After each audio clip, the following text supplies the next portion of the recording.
been a little bit of an overperformer. The first thing I noticed this morning was how far south the rain snow line is. It's snowing heavily in Atlanta. Yesterday we talked about how it was likely that the majority of the storm would be rain for Atlanta, so the cold air maintained much farther south than what we expected. That's leading to heavier snowfall rates in places like Tupelo, even Birmingham, Huntsville, Alabama, Chattanooga, down towards Atlanta. Man, I ain't getting shit. It's crazy. It's probably going to snow quite heavily for some period of time. Man, getting snow in Ohio today. So a lot of this energy is actually taking away from the energy that we originally expected in Middle Tennessee. But since we have such cold air up here, every single snowflake's going to stick. So I still expect to see a respectable amount of snow in Nashville over to Knoxville, even up into portions of Kentucky and southern portions of Illinois and Indiana, where we are experiencing heavy snow right now. But man, this has turned out to be quite a surprise for our folks in the deep south. I'm sure it's a mess on the roads right now in Atlanta. The good news is there was a winter storm warning in effect, and we knew that there were going to be major impacts. Honestly, I just thought it would be more sleet and freezing rain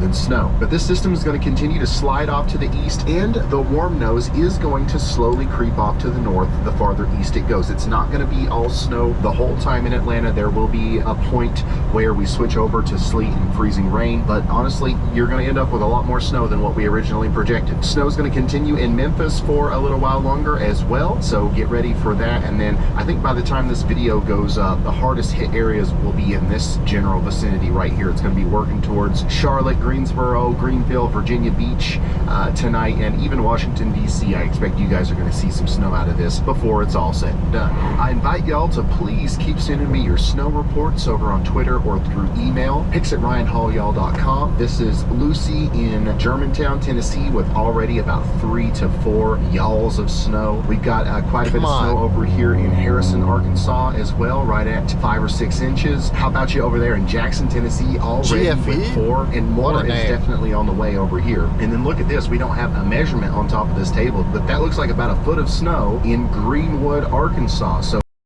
than anything. All right, so this than anything. All right, so this is what it looked like in Eastern. Remember, the HRRR, the rain and snow line is going to be, so it's probably going to continue to be much farther south than this. But I expect to see heavy snow across the state of Tennessee still by 3 p.m. Eastern. It's going to be moving into more northern portions of upstate South Carolina. It's going to be moving into the Charlotte region, western portions of Virginia. It'll be snowing all across Indiana as well, but it'll be a lighter snow than what we're experiencing farther to the south. Light snow also up there in Michigan around this time. Heavy snow is going to be breaking out in my neck of the woods over here in eastern Kentucky between 6 and 8 p.m. That'll also work into Charleston, West Virginia. First flakes will start flying around Richmond at this time. Snow is going to be tapering off in Illinois and Indiana, and also the snow will pretty much be over from Nashville to Memphis. Tupelo, you guys are going to be done with snow by 6 to 8 p.m. tonight. It's going to be a mess in Charlotte. I think most of this will fall as snow, but there is a chance that we see some sleet and freezing rain, so get ready for that. Some intermittent power outages are going to be possible, even where it's all snow, because this is a heavy wet snow that could weigh down on tree branches and cause power lines to snap and stuff like that. So continuing on to about 11 p.m. tonight, this is when it's going to be snowing in Washington, D.C. Virginia Beach should be receiving a thumping at this time from some heavy snow. Also, a lot of northern portions of North Carolina will be getting hit by snow. It's going to be wrapping up in Knoxville. It'll be done snowing in Huntsville and Birmingham. So I expect that the snow will be done in Atlanta by this time. We're going to see snow across the entire state of Ohio by 11 p.m. and it'll be just now moving into Pittsburgh and places like that, where a light snow will continue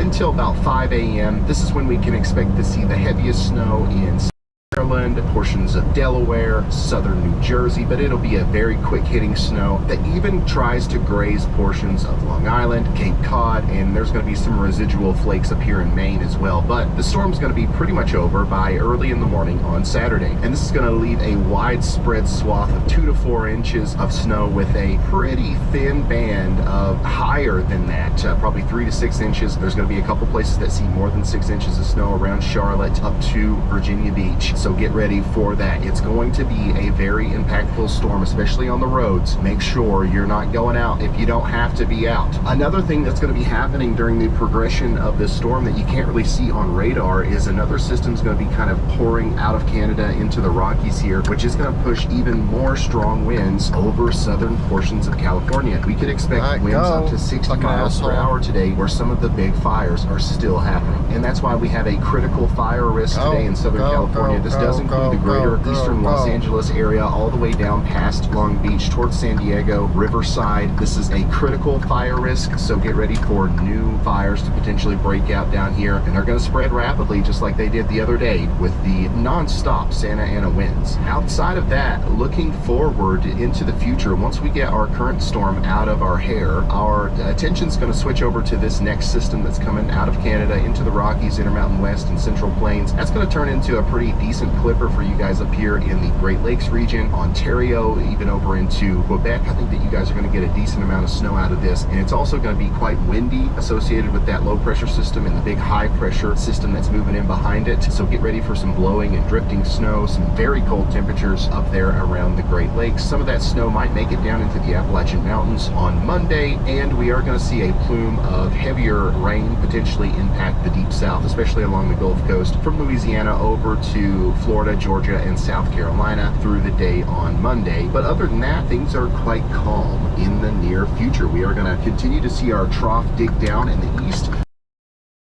Persistent cold temperatures anywhere east of the Mississippi River. Slowly but surely, warm air advection is going to take place over here in the west, leading to a large ridge, and some of those warmer temperatures are probably going to make it into the Central Plains by the middle to end of this week.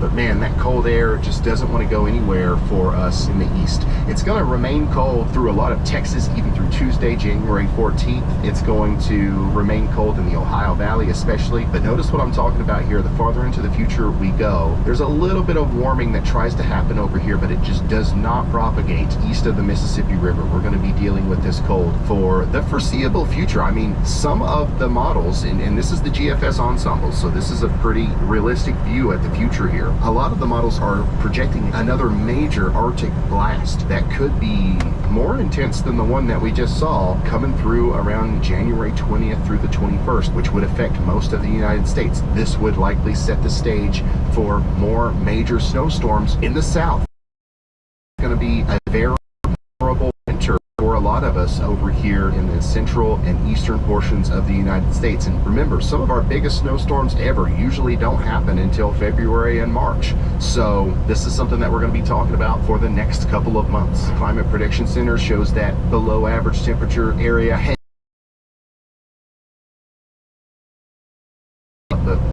after January 19th. I think we're going to get dates for you Monday. We have more. Everybody in the south, this is going to be the years, so don't. Also, please continue to snow, even if you've just gotten barely a coating. If you've gotten 6 inches Donnie DSW dispatch. Hey, what's up? Where they change your delivery? Yeah, they told me that that's what they were gonna do. I kept telling them, like, I don't know, like, I could be there at 5 p.m. or, you know, later in the night, depending on when the weather hits, because when I went to bed last night, it was setting to hit at noon, but that changed when I woke up. Right. Alright. Well, I mean, if you want to try to go over and deliver, it's fine. Yep. But they rescheduled it for Monday, so... Yeah, I'm gonna go see if... If they don't let you, then bring that trailer back down here and put the paperwork somewhere where it can't get wet. Okay. And then, we're going to have you go to Lebanon, pick up a trailer in Lebanon. You have to take an empty with you to Lebanon. Okay. Drop and hook. There'll be a trailer over there with the Sioux City stops on it. You'll grab that, head to Sioux City, and then start kicking off on. Okay, that works. Yep. Does that make sense? Yep. If you do get unloaded, let us know. Okay, I will. Yeah, I will run over there, and if they don't, I'll run straight back. All right. Sounds good. Alrighty. All right. Bye-bye. All right, bye.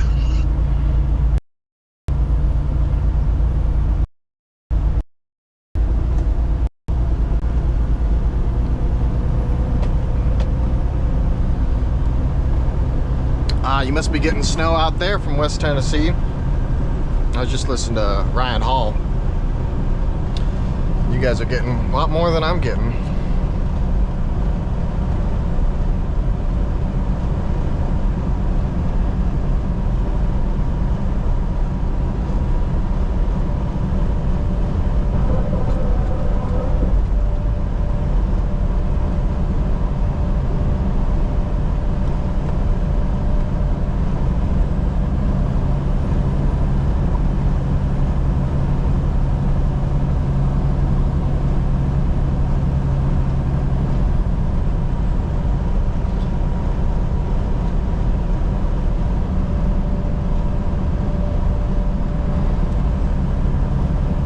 Yeah, I'm just getting ready to go through Columbus right now, so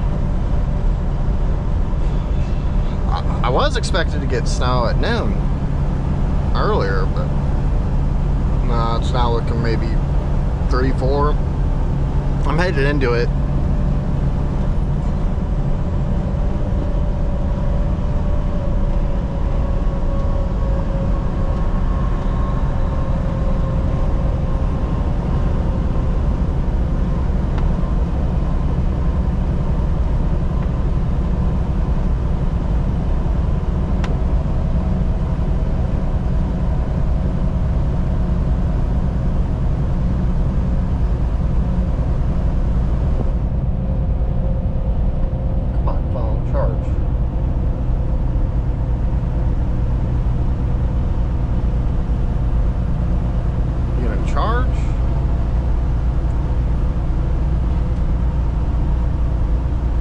Go through another fucking phone charger.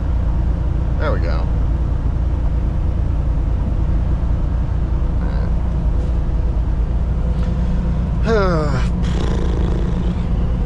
I don't mind driving in the snow. It's just I mind driving in the snow when I'm around other people. Because other people fucking suck at driving in the snow.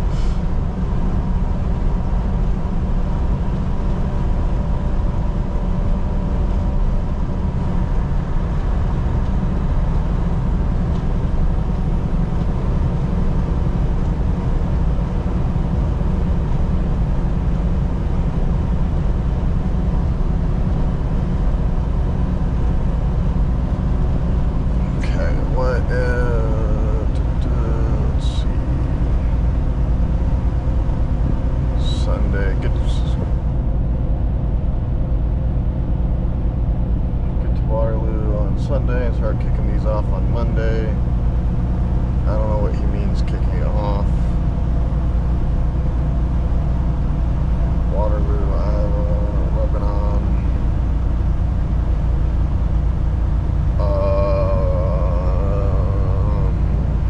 It's a delivery on Sunday.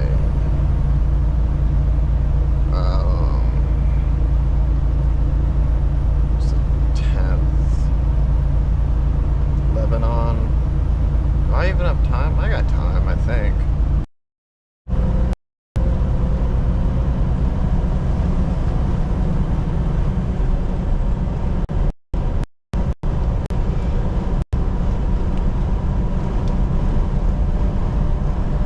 We shall see.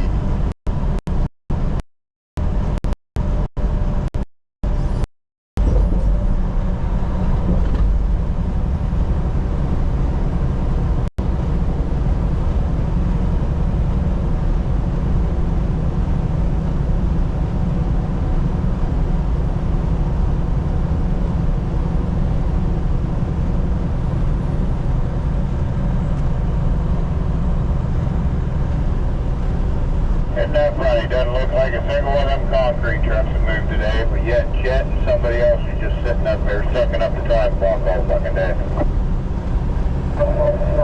Oh yeah.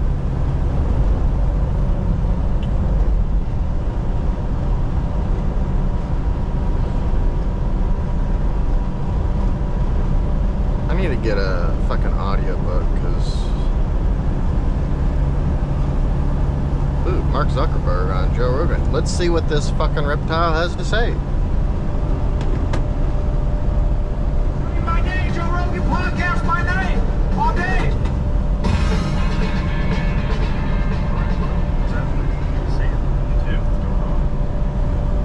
Shall we?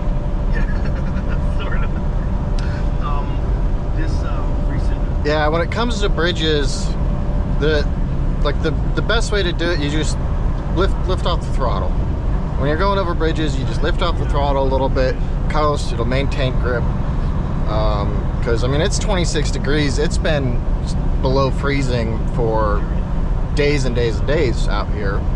And while there is a lot of salt on the roads now, and they're pretty dry, still run that risk, especially when it snows.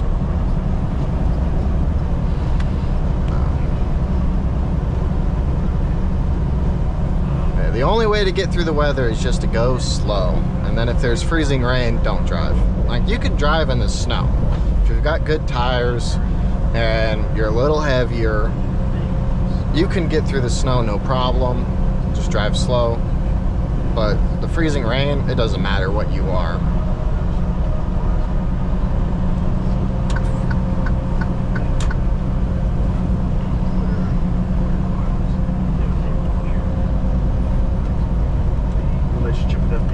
Where they were trying to get you to take down certain things that were true and real, and certain things they tried to get you to limit the exposure to them. So it's these kind of conversations, like, when did all that start? Yeah, well look, I think going back to the beginning, or like I was thinking, I think you start one of these if you care about giving people a voice. You know, I wasn't too deep on our content policies for like the first 10 years of the company. Bullshit, Mark Zuckerberg. It was just kind of well known Bullshit. across the company that we were trying to give people the ability to share as much as possible. And issues would come up, practical issues, right? So if someone's getting bullied, for example, we deal with that, or we put in place systems to fight bullying. Right. You know, if someone is saying, hey, you know, someone's pirating copyrighted content on the service, it's like, okay, we'll build controls to make it so we'll find IP-protected content. But it was really in the last 10 years that people started pushing for like ideological based censorship. And I think it was two main events that really triggered this. In 2016, there was the election of President Trump. Also coincided with basically Brexit in the EU and sort of the fragmentation of the EU. And then, you know, in 2020, there was COVID. And I think that those were basically these two events where for the first time, we just faced this massive institutional pressure to basically. I don't believe a fucking word this guy's saying. He's so full of shit. And I'm sorry to interrupt you, but when it first came up in 2016, did it come under the guise of the Russian collusion hoax? Yeah, and this is the thing. At the time, I was really sort of ill prepared to kind of parse what was going on. Right? It's Alright, I can't listen to this. I think he's part just of my reflection covering his ass. That's all he's doing. He's protecting his own fucking ass. He's just full of shit.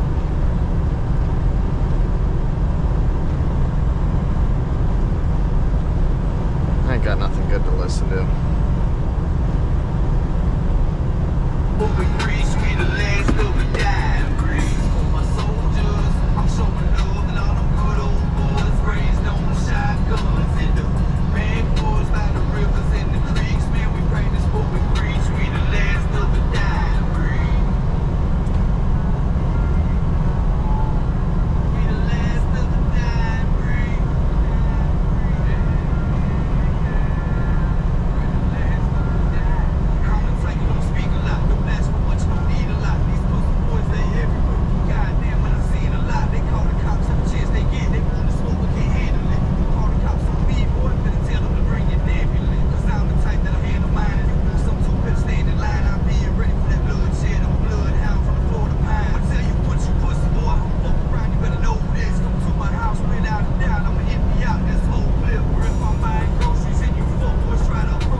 16 miles, Columbus, Ohio.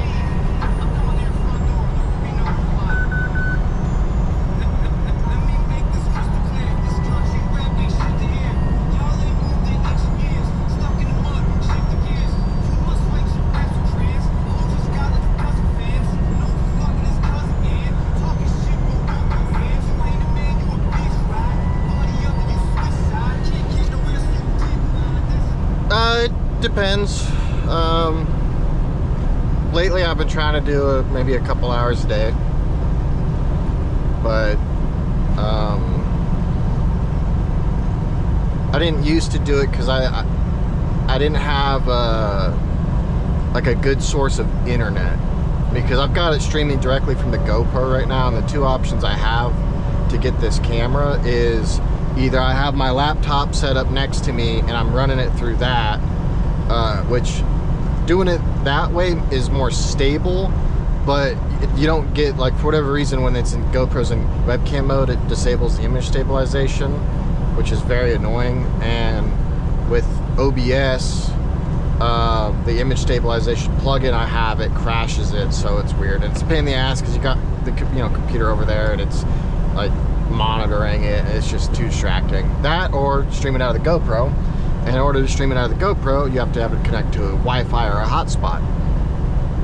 And up until very recently, I didn't have unlimited internet, but now I do.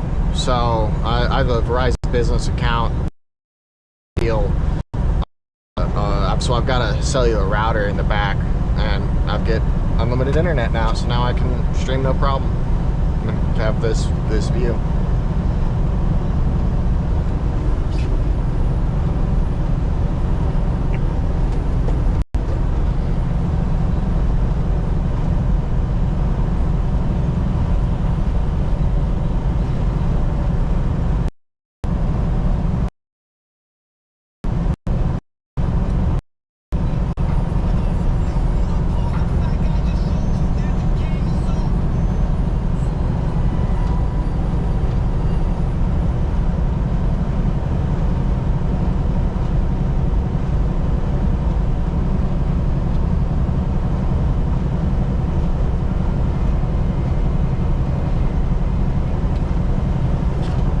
What I want to do with it, I want to get one of those 360 cameras, because YouTube supports live streams in 360 degree view. And if I get one of those 360 cameras and I mount it on like my mirror over there or something, you could see like all around and look wherever you want on the feed, and it would be live, no problem. Although I am a little worried about how weatherproof those cameras are. It's something I need to do a little more research on, but eventually I might start doing that. Yeah, I've been through the lower 40 every state.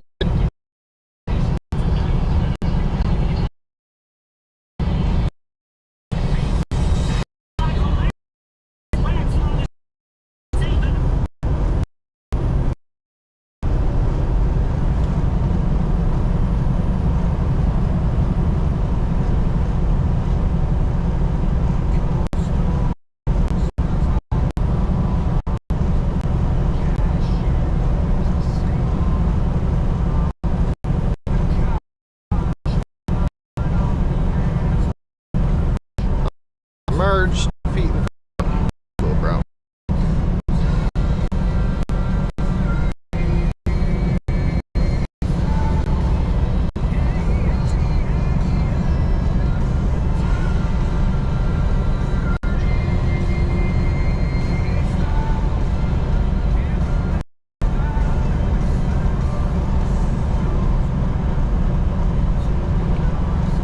The old company I was with, I would go to every state for sure. This company that I'm with now, mostly Midwest, although I'll do runs out to Oregon and Washington and runs out to the East Coast every now and then, but I don't go to Texas as much, it seems.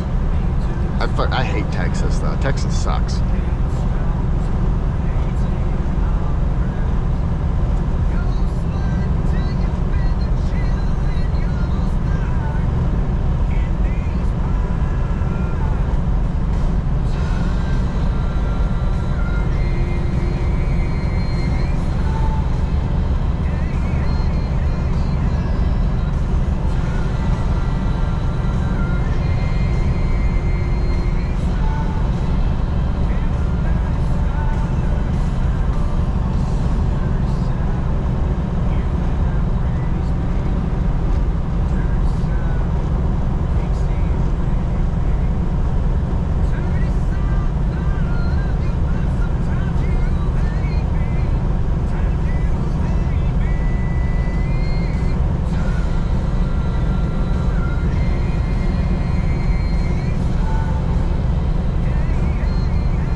Columbus, Ohio.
Just came home, but I'm going right back, so I might as well get wasted.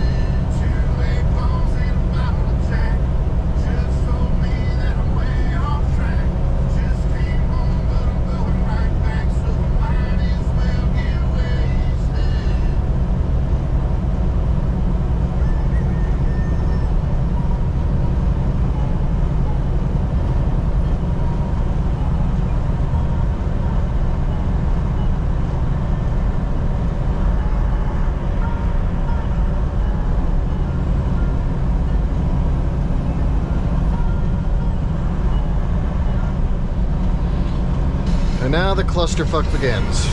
Alright.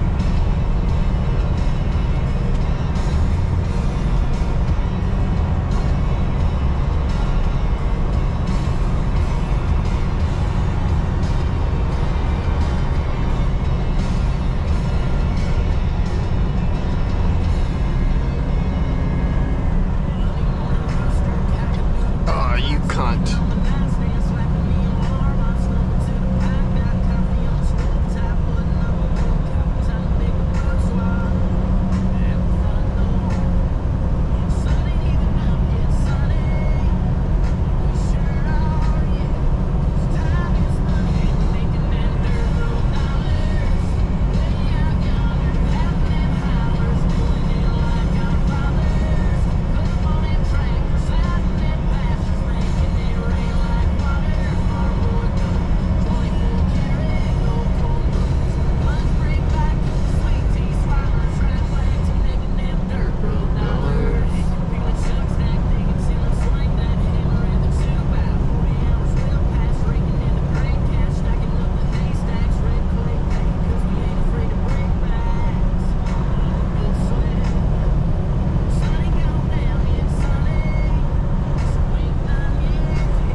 Come on, Nissan. Let's figure out what we're doing.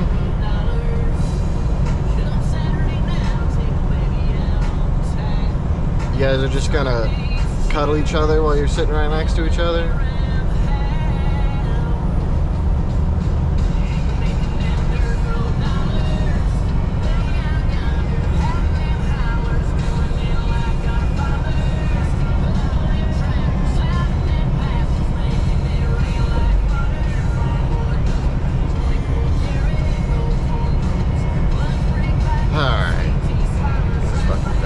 Now if I get over, right, and go to pass this guy, I'm gonna get fucked by the next on-ramp.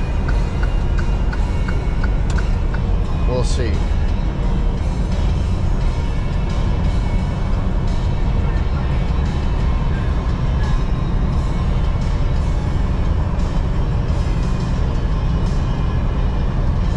Unless he speeds up, then it doesn't matter.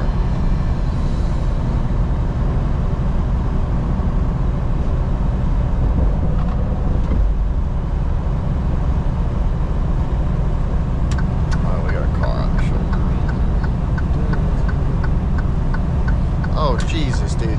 Just...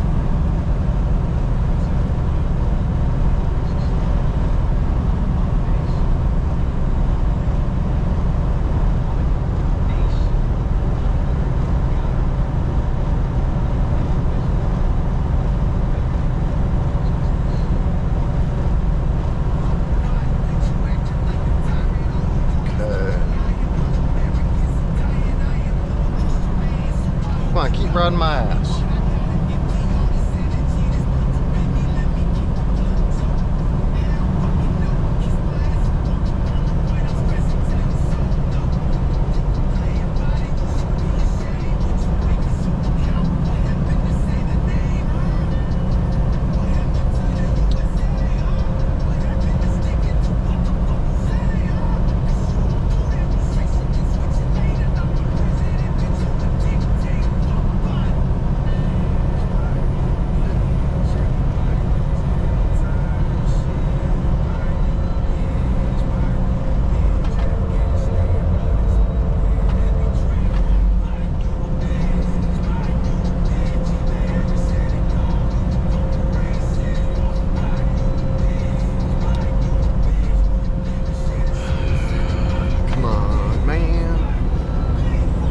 It's Amazon that's riding my ass. Who would have guessed?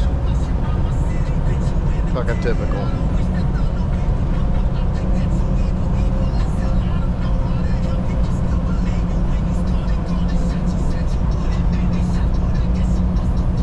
You gonna get in the left lane now? There you go. Because you can't figure out that I can't even go faster than I'm going now? Let's see what they look like. Are you gonna participate in fulfilling every stereotype known to man? Yes, you are. Who would have guessed?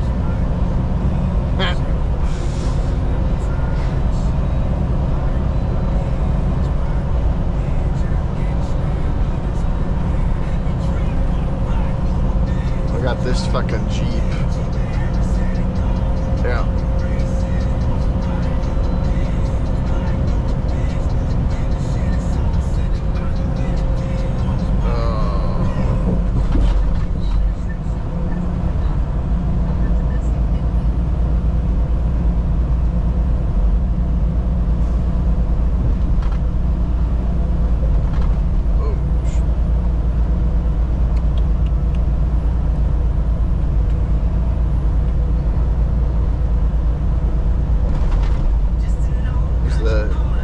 Skyline right there. Not the worst skyline in the world. Oh yeah, just merge in front of me and go ride that guy's fucking ass too. You know, oh, and then hit your brakes. Yep. God, you fucking cunt, man. Fuck you. I fucking hate those people, man. I really do. They cannot process information and think 10 seconds into the fucking future. They're completely incapable. Oh, and that's an exit.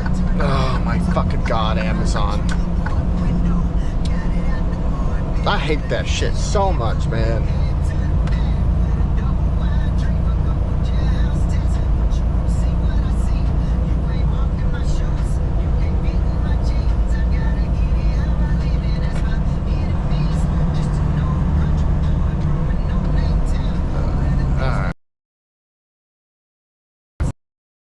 Congratulations, slow.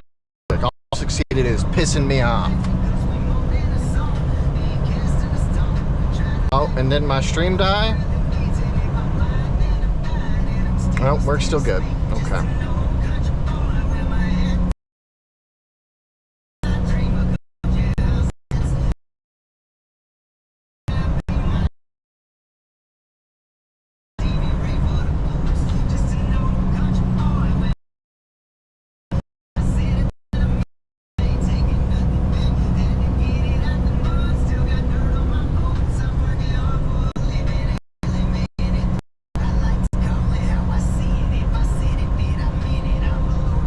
Come on, internet, stabilize.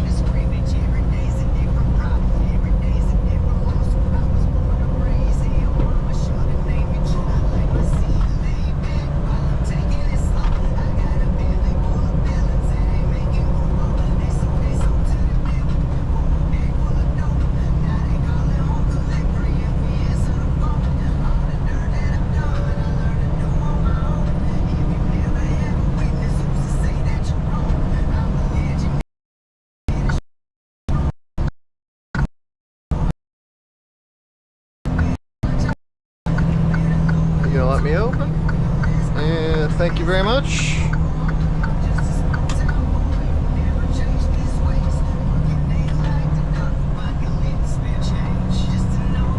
How is it that I have shit internet and I'm in the downtown of a major city in the United States? How is that possible? How do I not have 5G max bars and fucking just the best reception? What the fuck is wrong with America?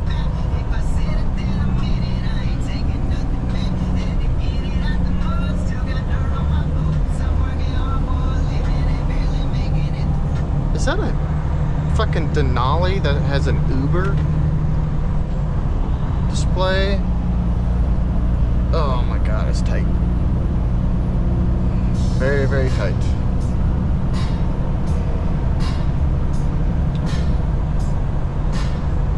Okay, let's see.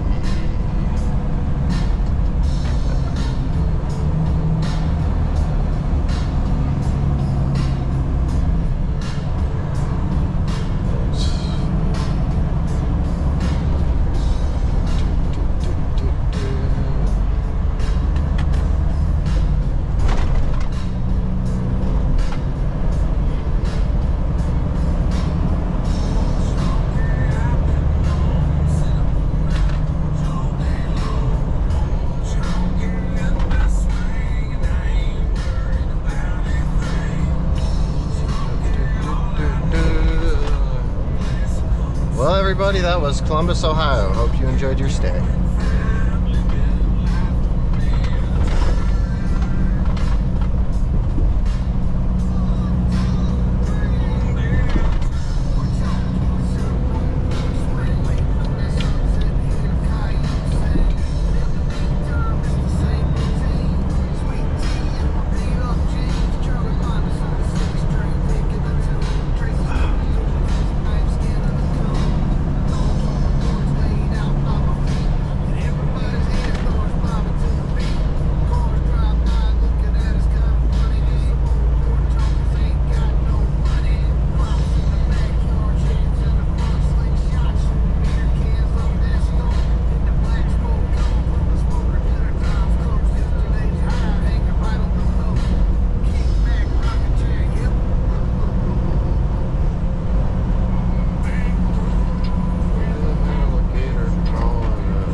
In a quarter mile, can I make it, or is this guy gonna speed up? Oh, you son of a bitch, he's speeding up.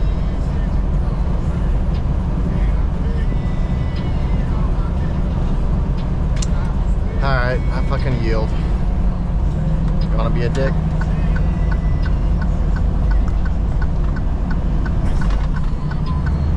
Deep out in the woods.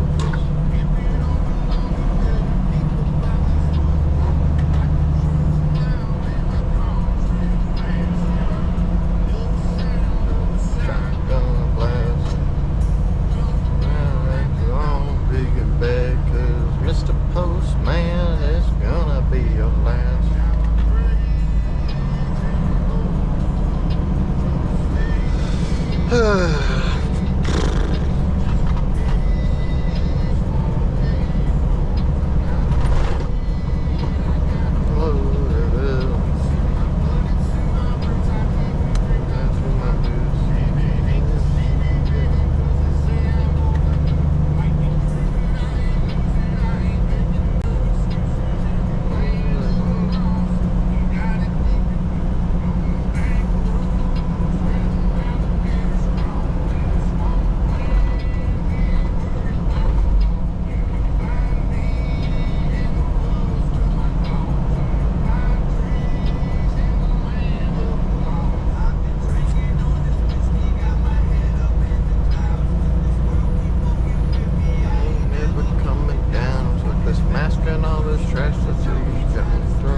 Signal on like you're thinking about doing something. I guess not.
Hey, weatherman, can you tell me what's the forecast for the night? There just might be a storm brewing, 'cause I got Dixie on my mind. You might find me stoned at the jukebox when I've had all that I can take.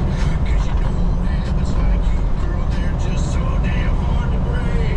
If I need an attitude adjustment, I'm gonna whiskey on ice. I know you outlaw women, you better be ready, 'cause I'm gonna go hunting tonight. And you know I got me a shotgun, a rifle, and a four-wheel drive. And I ain't gotta worry about nothing, 'cause a country boy can't survive. I can't tell her that's the way I am. I was raised along the line.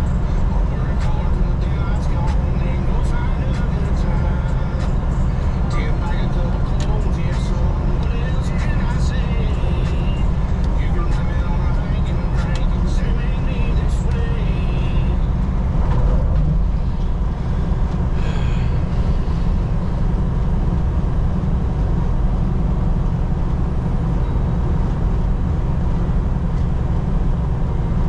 How many fucking miles do I got?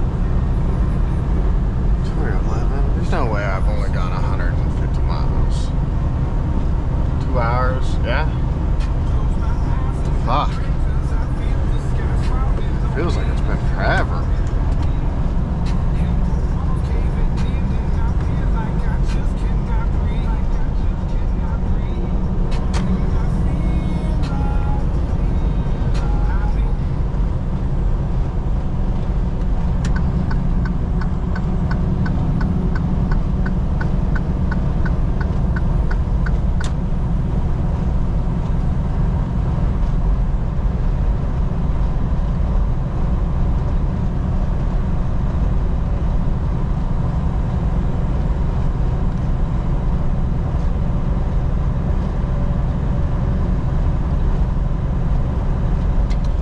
Come on, dude.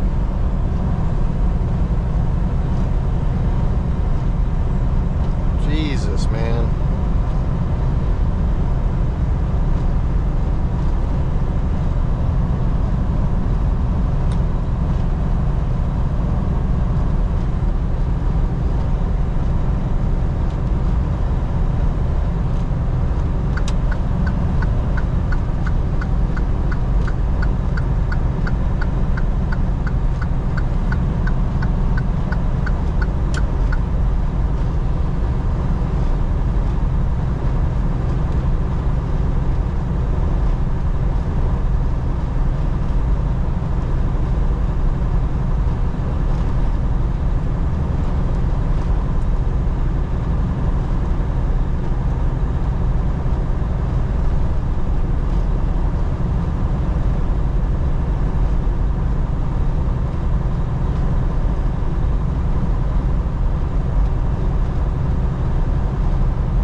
Trying my day, Geological podcast by night, all day. It's cracking. Oh man, my back just now. Fantastic. What is going on with your back? You have you've had back issues in the past, right? We Oh, yeah. talked about that the last time you came out. Well, I was born scoliotic, you know. Yeah. So it's like I just bought my own pen along so I could click the shit. Here, take all devices away from me. I can't believe you remember. You remember clicking on the pen? That's Oh yeah. hilarious. Oh yeah. I'm a fidget, you know. So I let me take everything. It's not good. Oh yeah. Born slightly scoliotic, and then of course I banged myself up over the years. You know. Of course. What can you? Do they do anything other than surgery for people with scoliosis? They Man, do, I don't know what to because listen to. I can't get into anything. Once you Yeah. start opening stuff up, Just not cool, feeling it. Yeah. There's no going. I'm all caught up on all my other shit too. I just don't know what to fucking listen to. You find like an audiobook or something. Got a bunch of Audible credits. I just don't know what to get.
Says It's about 200 right now.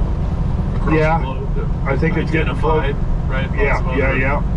And that's roughly over 15, maximum 20% of the Earth. Now, for purposes of just a framework of thinking, we could assume, I would assume, that the distribution of craters around the planet, at least I would start with, this would be my working assumption, is that craters around the planet are going to be relatively homogeneous and uniformly distributed. If we had all the points of impact located, just like if we look at the moon, you'll see that there is pretty much almost total saturation of the crust with craters, right?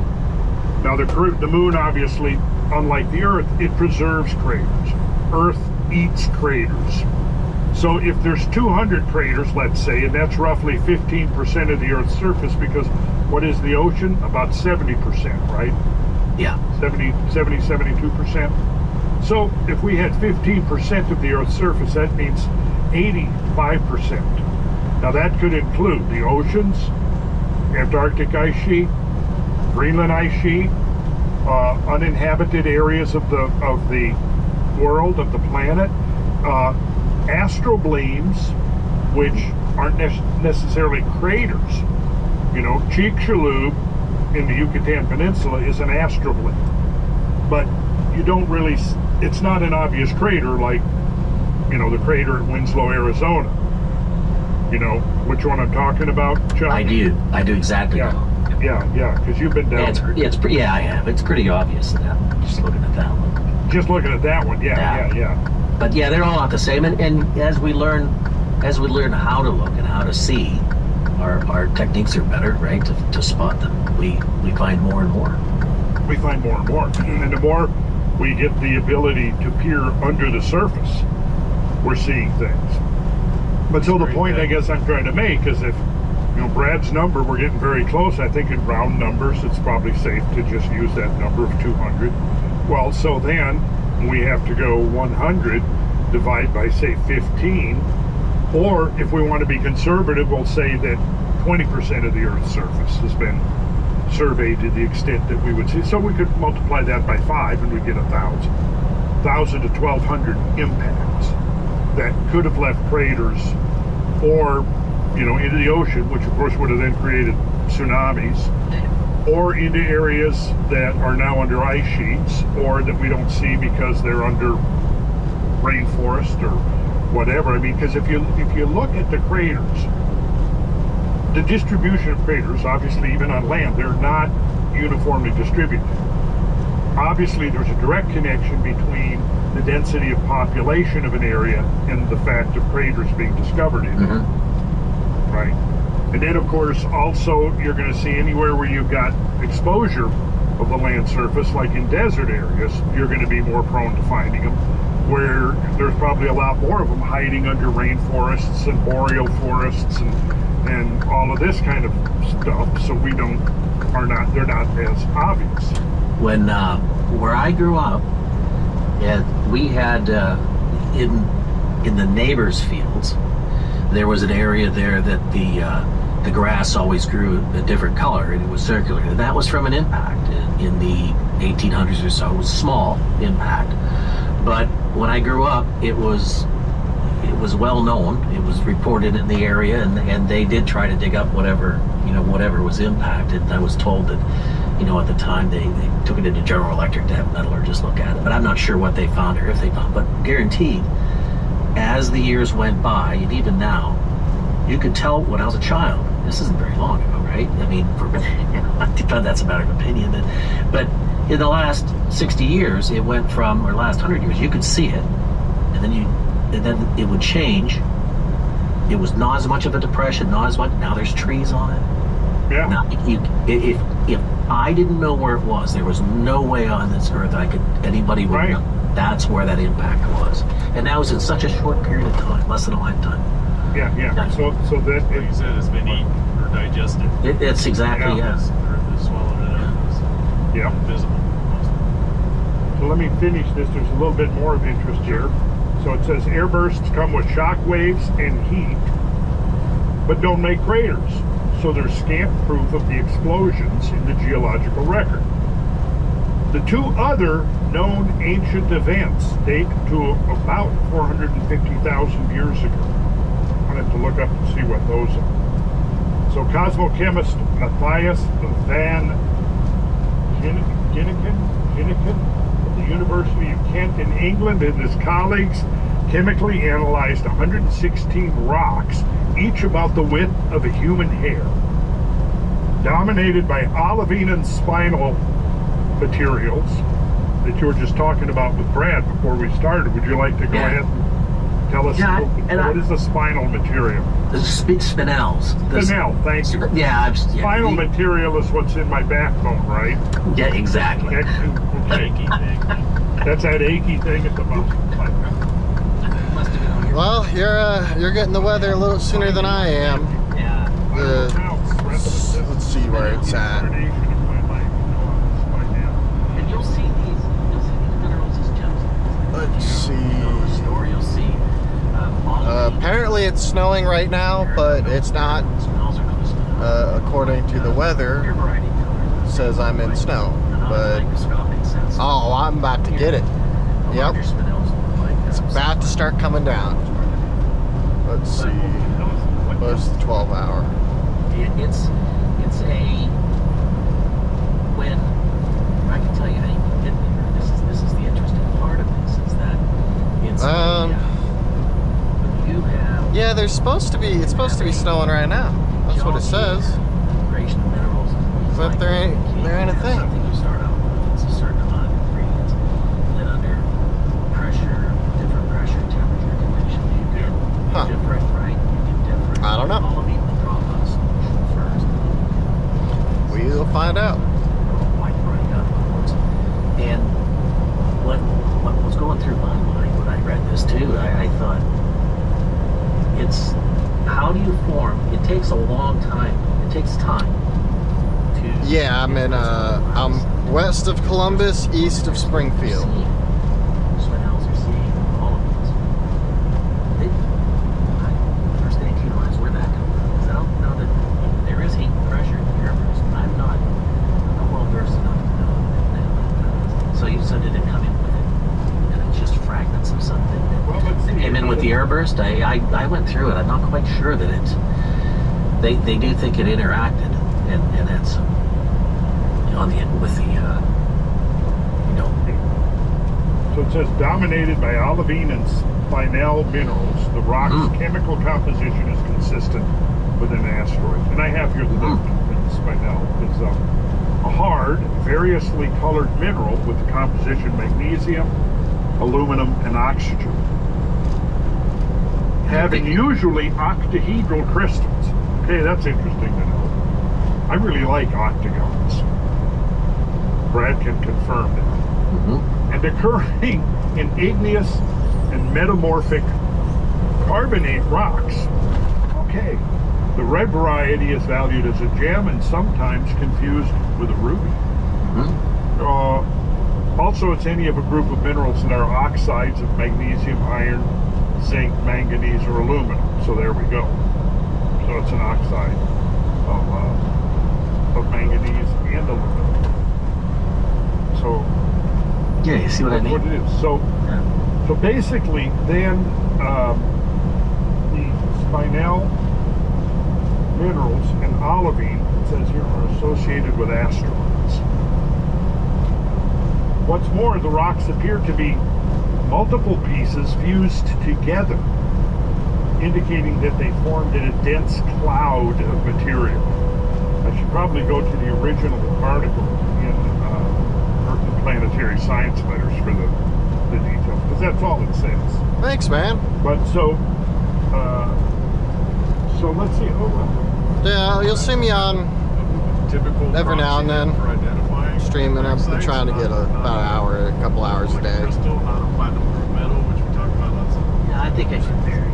Depends on where I'm at, what I'm doing, and whether I'm driving in the day or night. Because I've noticed that for whatever reason, whenever I try to stream at night, the GoPro, the exposure's all fucking weird and you can't see anything. Even though when you're just in regular, like, camera mode for the GoPro, it can see just fine. So I don't know what the deal with that is. But if it's during the day, I'll try to be on. I never thought about that. You know that, if you have a Palestine, you can see so it's not a moment. So the answer to Brad's question to a certain extent, Palestine's curious stuff. Okay, so Brad, do I have screen sharing? You sure should. Okay, then I am going to share my screen too. And this is right from the article here. So you can see microscopic Arctic. 3 of them are known. They came from an asteroid that in the atmosphere. So look, this is what they're talking about, that there's stuff fused. So that indicates a temperature. You see this? Damn, I had to stop my watch from dinging. I do. Yeah, and you see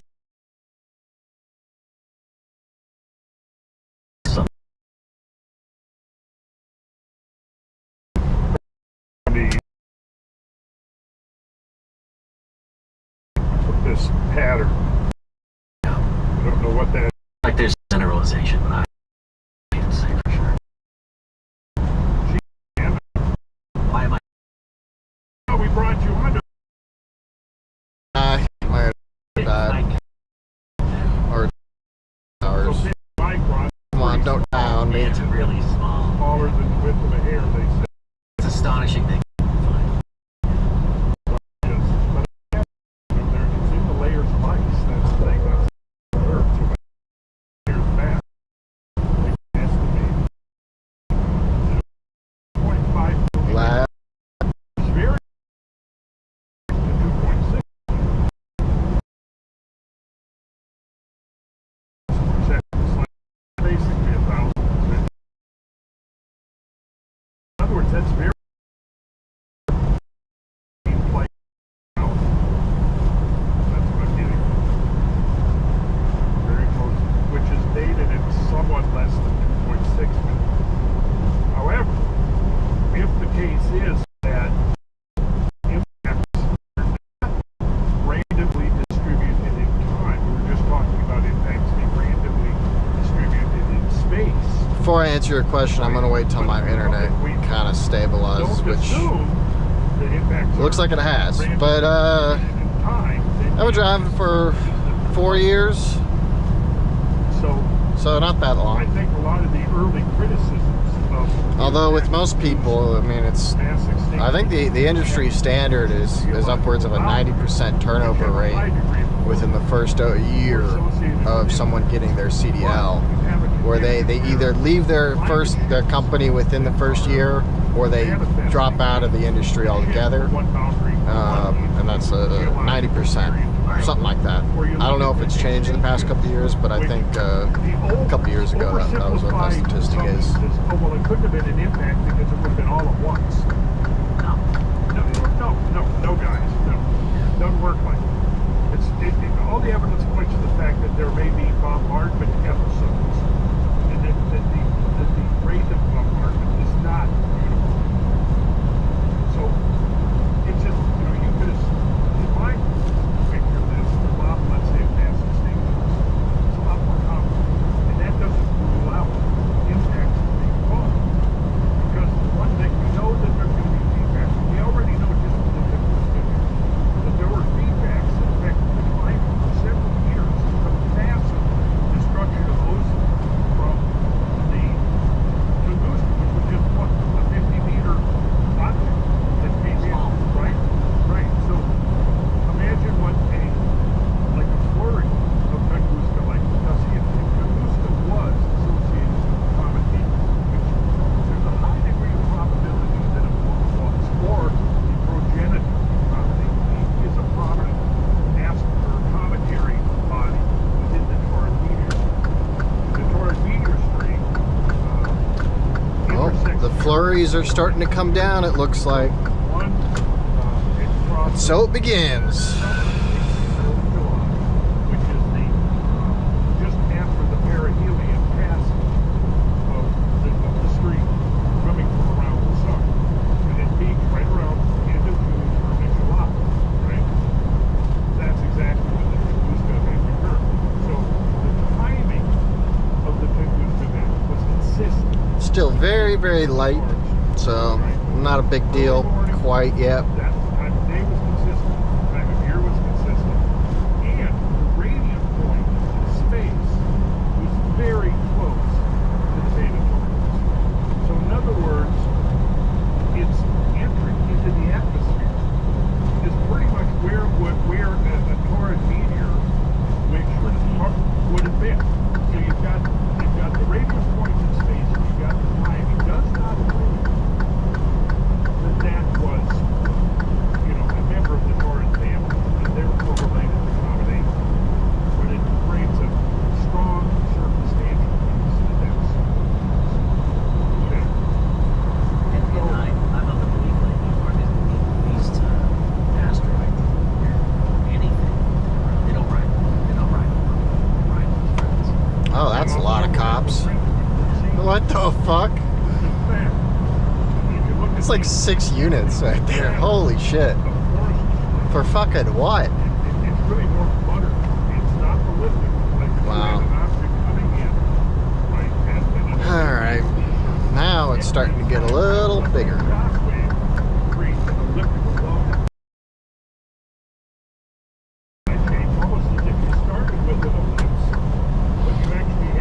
Gonna drop the speed a little bit. About 5 miles an hour. Is that there are two objects either going very close to each other or maybe splitting as they're in. Go down to 65. I don't know which.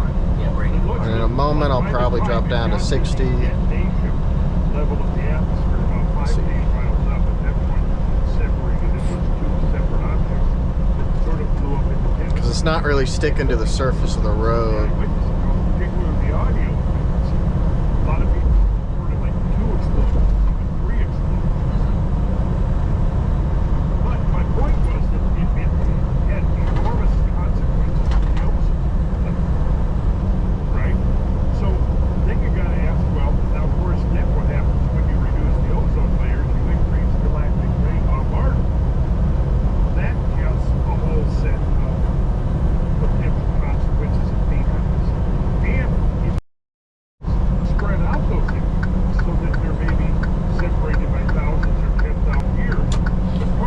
start it back again. You'll just have to go click on it and find it. Because for whatever reason, every now and then the GoPro will just cut out, and I'll have to restart the stream. All of those things, right? So when that came in, it was likely a really big amount.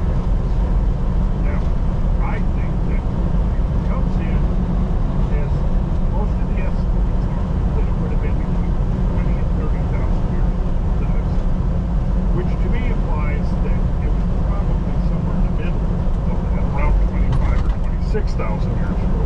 And one reason I think that is because there was a major climate shift right at about 26,000 years ago. And this was the shift into what has been called the late Wisconsin period of the Ice Age. And it involved a sudden drop of temperature and a sudden increase in the growth of ice sheets around the world. So, again, no proof, but it makes a plausible case that perhaps the original progenitor comet came in. As it began to fragment, Earth would have encountered the byproducts of that hierarchical disintegration.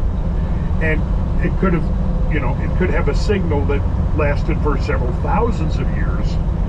And to say that, well, and this is one of the things with the Younger Dryas boundary critics, why they're dismissing the Younger Dryas impact idea, is because of the fact that it does appear that the full mass extinction of the late Pleistocene megafauna may have taken about 3,000 years. Although the final curtain, for the most part, dropped right at 12,009. But it looks like there was bleed through. It looks like there was survival. Yeah, there was. There clearly was. Yeah, but after 11, I think then there was a final. So in other words, I think that the extinction probably took place in 3 phases. I think the way that I look at it too, this is messy business. It's not imagine like in a painting there might be just then there are single impacts and whatnot, but anything that's large is not only going to have an impact. There's going to be a reaction of the antipode, right? Yes. And there's going to be that, and then. So there's that knock-on effect, and then the mess that got sprayed out into the neighborhood is going to accumulate and still keep raining down over time, and we're probably still seeing some of that. And it's just like you said, it's a variety of methods. There's no one clean answer, but it is messy business. Yeah, there was a very interesting. Let's see, this came out. Let me add something in there before you get too far into there, Randall. I don't know if we'll have time to get back to it. But yeah, since you got into Torrids and Tunguska, again, right, the June 30th date, it comes around, and that's the anniversary of Tunguska 1908. So on the 29th, right, one just came by this year, 6 weeks ago, right? Yep. Within the distance of the moon, which is 4 million miles. And a big one at that. Getting around there, yeah, an 800 I footer. got something to pull up on that. Okay, so just in case we didn't get back to that, I want to make sure that. Well, yeah, good. Paying attention to the news. If they're not, these kind of things are happening, and you can watch starting to stick annually on those dates. Yep. And be seeing things, because yeah, that stream is not cleared out. There's still a lot of debris in there, and some of it's pretty sizable, obviously. 800 feet width could create quite a level of destruction we don't want to deal with here. No. So yeah, and I'll pull that. Excuse me, I'll pull that up here in a second. Let's see. Okay, well, good. Yeah, I didn't know if you had that ready, but I didn't want to pass that up since it did just happen. Ready for a new year health and fitness breakthrough that will blow your friggin' mind? I'm Carl, co-founder of Body. That's Body with an I. And this is the Body BOGO sale right now. If you sign up for a 1-year subscription to Body, I'll pay for your entire 2nd year. That's 78% off our monthly price and our best deal ever. Look, it's not easy to get fit and lose weight, especially if you want healthy results. At Body, we make it simple to reverse years of unhealthy habits. We have over 130 structured programs like 4 Beginners Only, 21-Day Fix, P90X, and Insanity. Our app also has complete eating plans and thousands of healthy, delicious recipes. Let's take the guesswork out of getting you fast results. I'm not The gonna be able next to get over 500 for this people guy. who sign up for a year of body get a full second year free. It's time to love your body. Just go to body.com. That's BODI.com. Yeah. Not only, now get this, here we go. June 27th and the 29th of this year, NASA's planetary, now this was on the Jet Propulsion Laboratory website, NASA's planetary radar tracks 2 large asteroid close approaches. Okay, so it was asteroid 2011 UL21 and asteroid 2024 MK. So let's see. Oh no, 24 meaning they just found it. Yeah. Yep. Sure, but you're gonna get. So yeah. So when you see asteroids, the naming of asteroids, you always give the year of the discovery first. So asteroid 2011 UL21 obviously was discovered in 2011, and then oftentimes the discoverers, it'll be their initials, you know, that'll be attached to the name. Now, let's see, the asteroid 2011 UL21, it was a pretty long ways away. It was over 4 million miles. But it was 1 mile in diameter. And like you mentioned earlier, this one particularly also had its own little moonlet. Yeah. Orbiting 1.9 miles from the surface. Now, 1 mile, okay, you know, I mean, even if that's huge. Now, if that had hit the Earth, now this is where it starts getting sketchy. Now, it wouldn't cause lots of traffic. It would not cause global mass People driving extinction, slow but it would and certainly fast. cause regional mass extinction. Visibility's getting slowly worse, and it's slowly beginning to stick on the roads. So,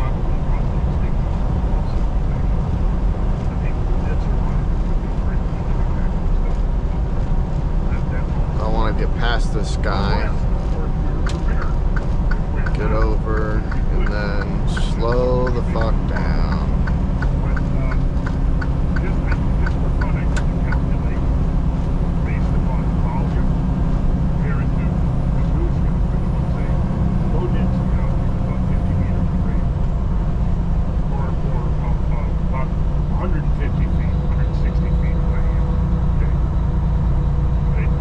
Just using a simple formula for the volume of the sphere. And of course, these objects tend towards sphericality, but they're not spherical. But what it can do is get us into Baltimore. Okay, so this thing in a mile in diameter, let's suppose it's roughly spherical, would be about 43,000 times larger than the Tunguska object. 43,000. Now, obviously, that could be 40,000, 45,000. It's going to be somewhere in that ballpark.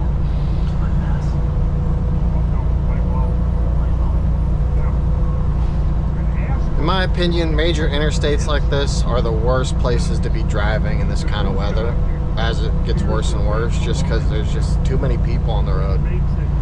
Too many fucking people. And that's when you see those crazy pileups where it's, you know, 30, 40 vehicles.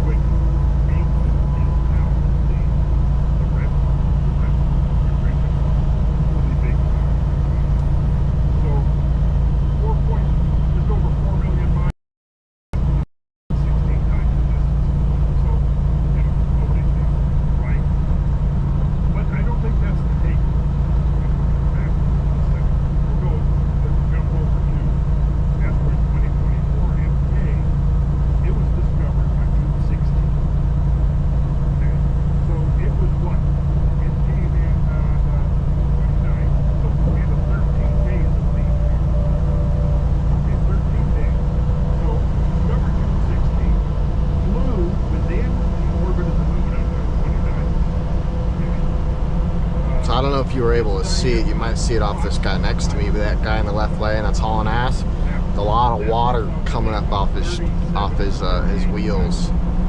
And what that tells me is that it's the water is being melted by the ice, but it's cold enough, 25 degrees, where it can refreeze again and potentially create a very slick surface. I think that's how that would work. So that's sketchy. Yeah, you don't really like to see liquid when it's 25 degrees. Like maybe not much more than a piece of ice. That's some of the estimates I've seen. Right? 1 to maybe 1.5 grams per cubic centimeter. If you have, I don't know what the density of asteroid 2024 is, but if it's a typical carbonation dendritic asteroid, it's going to be between 3 and 4 grams per cubic centimeter. Right? So what that means is, because of the greater density, it's going to carry a lot more punch per molecule. Right. Okay. So if we just do not consider the implications of density, and just assume for ease, first of all, that they're the same density, we leave that out of our equation and we just go by size. Okay, so 2024. See, another issue is like about 500 feet, which is between 30. God, I wish I was driving at night. This would be so much better if I was driving at night, because there's just less people. So I've got a pretty good distance between me and the guy in front of me. The guy behind me doesn't. The guy behind me is about maybe a truck length apart from me. So if I have to come to a stop, I can be able to stop with the guy in front of me, unless he slams on his brakes. But the guy behind me is going to ram into me. So, and there's nothing I can do about that. I can't make him, unless I slow down enough and make him pass, which I might do. But it's not much I can do to make him get further behind me.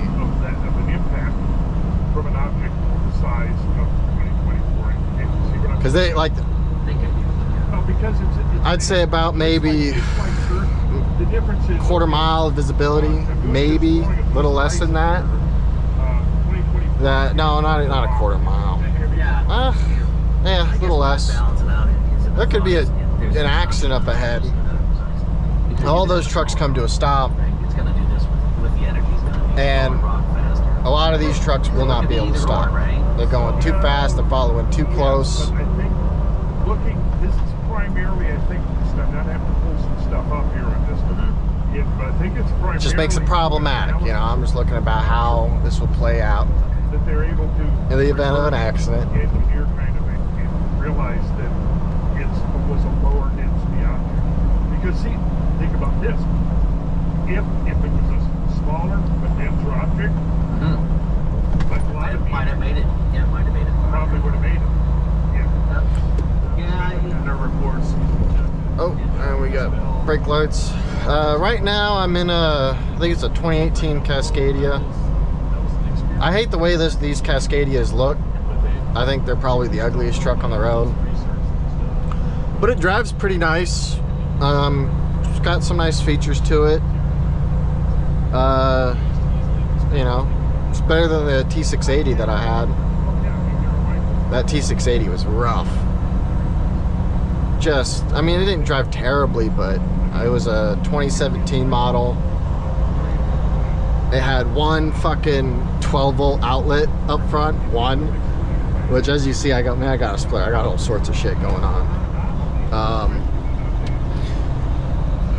And the engine brake only activated when you press the brakes. There's no way to change that unless I plugged a laptop into the OBD2 port and changed it.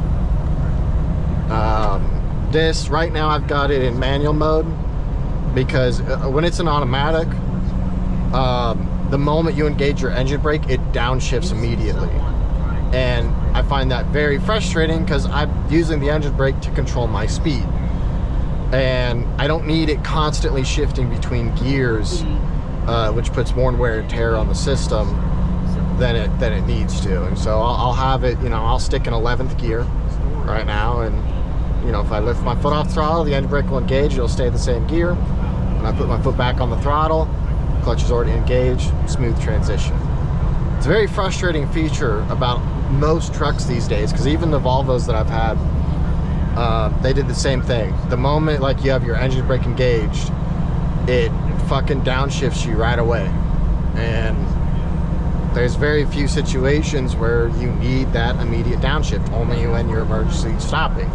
When you're just trying to control your speed, slowly shifting gears as you ride the RPMs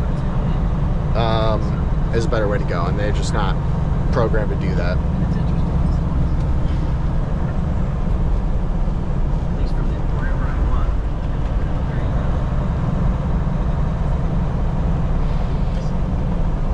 Now, all of this would be fixed if I just had an actual manual transmission, which I miss driving a manual. I used to have a manual a few years ago. But most companies, they don't offer them. Most people don't even have the certification to even drive manuals. It's tragic, because it's better in every fucking way.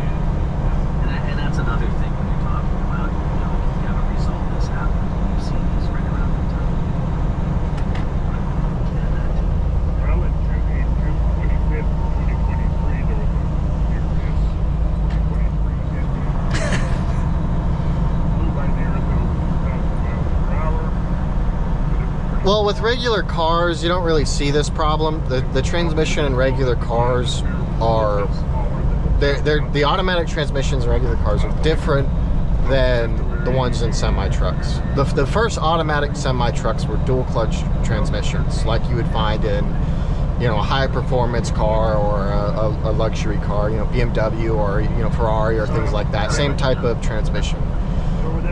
The new automatics are called automated manuals, where they've got one clutch and it shifts as if it were a manual by disengaging the clutch automatically, but there's no input from a third pedal or anything like that. And so it behaves differently than a car. There's different situations you find yourself in. You're dealing with a lot more gears. So it's different than a regular car. And I feel with regular car, automatics are fine. They work great these days. In semi-trucks, they try to, because there's so many idiots driving and so many idiots that have gotten their CDLs that literally they can't fucking drive at all. Companies have idiot-proofed their vehicles. And by idiot-proofing their vehicles, they have taken control away from the driver, because they treat the driver as if they're incapable. In a lot of cases they are. And it results in a piece of equipment that almost never does what it wants you to do. In all the automatics that I've driven, I have never found an automatic that behaves the way I want it to behave. And you know, I just don't know how they can fix that without bringing manuals back or enabling a manual mode that's user friendly. Because the manual mode in this, it's the gear selector here behind the steering wheel. I push it towards me to upshift, push it away from me to downshift. That's easy to use. But much like regular cars, these manufacturers are moving to gear selectors on the dash. Volvo does that, where they have their gear selector on the dash, which is fucking stupid. Because trying to shift gears when you're hunched over and leaning forward, it's a pain in the ass, it's not safe, and it's inefficient. And I'm afraid that Freightliner, I don't know about the brand new Freightliners if they've changed that, or the next gen Kenworths if they've changed that, but it seems like they're moving in that direction. Again, just taking control away from the driver.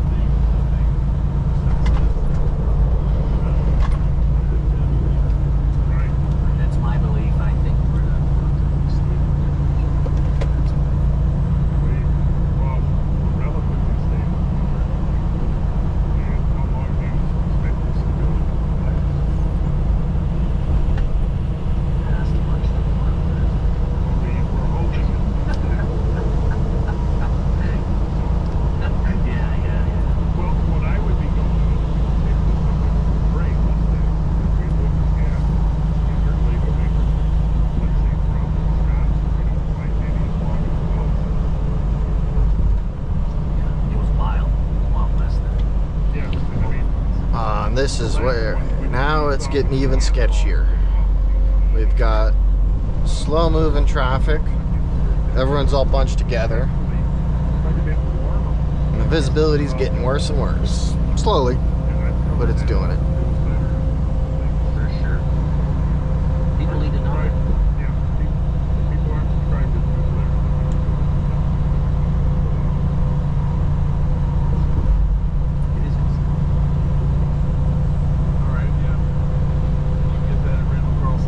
And there ain't shit I can fucking do about it. I can't navigate around these vehicles. There's no way. So I'm kind of stuck unless I decide not to drive. And I kind of... yeah, you take care, Travis.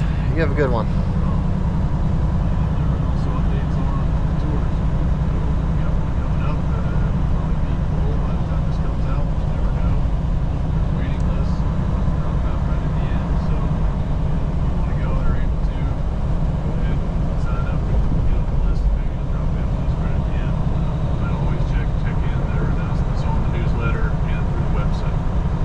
Trip that I ever came on, that's how I got on. I kept trying. Someone had to drop something out of personal, and I got in. Yeah, it does work. So yeah, Chuck's been to the Scatlands with us, been to the Montana Lake Missoula tours, been to, I guess, both the Cosmic Summits. Yes. Been out to Sedona when Randall did some conferences. Yeah, so appreciate your support there, Chuck, and good to have you here. So let's take a break, and we'll get back into whatever the Michael Rampino paper is. What do you say, Randall? It's a good one. All right, break. Okay, great. Ready for a new year health and fitness breakthrough that will blow your friggin' mind? I'm Carl, co-founder of Body. That's Body with an I.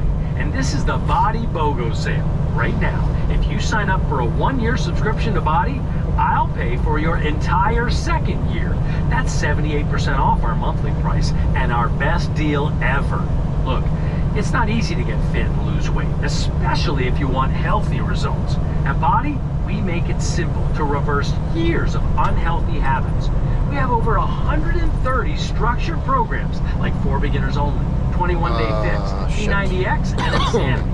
Our app also has complete eating plans and thousands of healthy, delicious recipes. Oh, come on, car. Let's take the Figure the guesswork fuck out of getting you fast results. All right, I guess I'm running you off the road. Who sign up for a year of Body get a full second year free.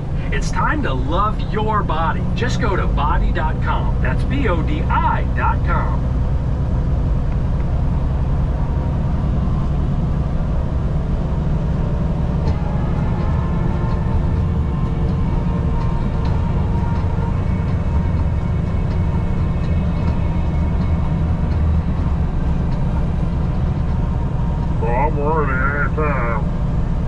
Y'all are up for it. We're into it. We're still rolling. Welcome back. We had a good break. Hope you had took a nice break for yourself there, and going to get back into it. See what work of Michael Rampino has to say, and then also there's some big flood down the Yangtze River. Is that right? We're going to get into it. Yeah, also later. So. Yeah. But yeah, just a reminder. Tours always in the works. Find those at randallcarlson.com and sign up for the newsletter. randallcarlson.com/newsletter makes it easy. All those links always in the description for the video. You know, a lot of people look on mobile. You gotta make an effort to find the little thing to drop it down. But yeah, I include all these links, try to make it easy for everybody. So check those things out on randallcarlson.com. Yeah. Okay. So Michael Rampino is somebody whose work I've been following for years, actually decades, maybe even since the late 70s. He's been in the forefront of, I will say, the revival of catastrophism. He could be classified perhaps as a neo-catastrophist. Fuck. His work in impacts, come on, slow down, climate change, in volcanism, mass extinctions, and the correlating of all of these things, I think has been right at the core of this shifting paradigm of Earth history. So I could feel it being slick. 2023, and then a few months ago, we had 2 new papers, both of which are quite interesting. The first one we'll look at is, it was in Global and Planetary Change. Title of the article is 16 mass extinctions. Now those are the big ones, the known. Come on, Chevy. Really 5 big ones and 10 or 11 more smaller mass extinctions, but still big enough to be clearly discernible in the fossil record. So 16 mass extinctions of the past 541 billion years, correlated with 15 pulses of large igneous province volcanism, and the 4 largest extraterrestrial impacts.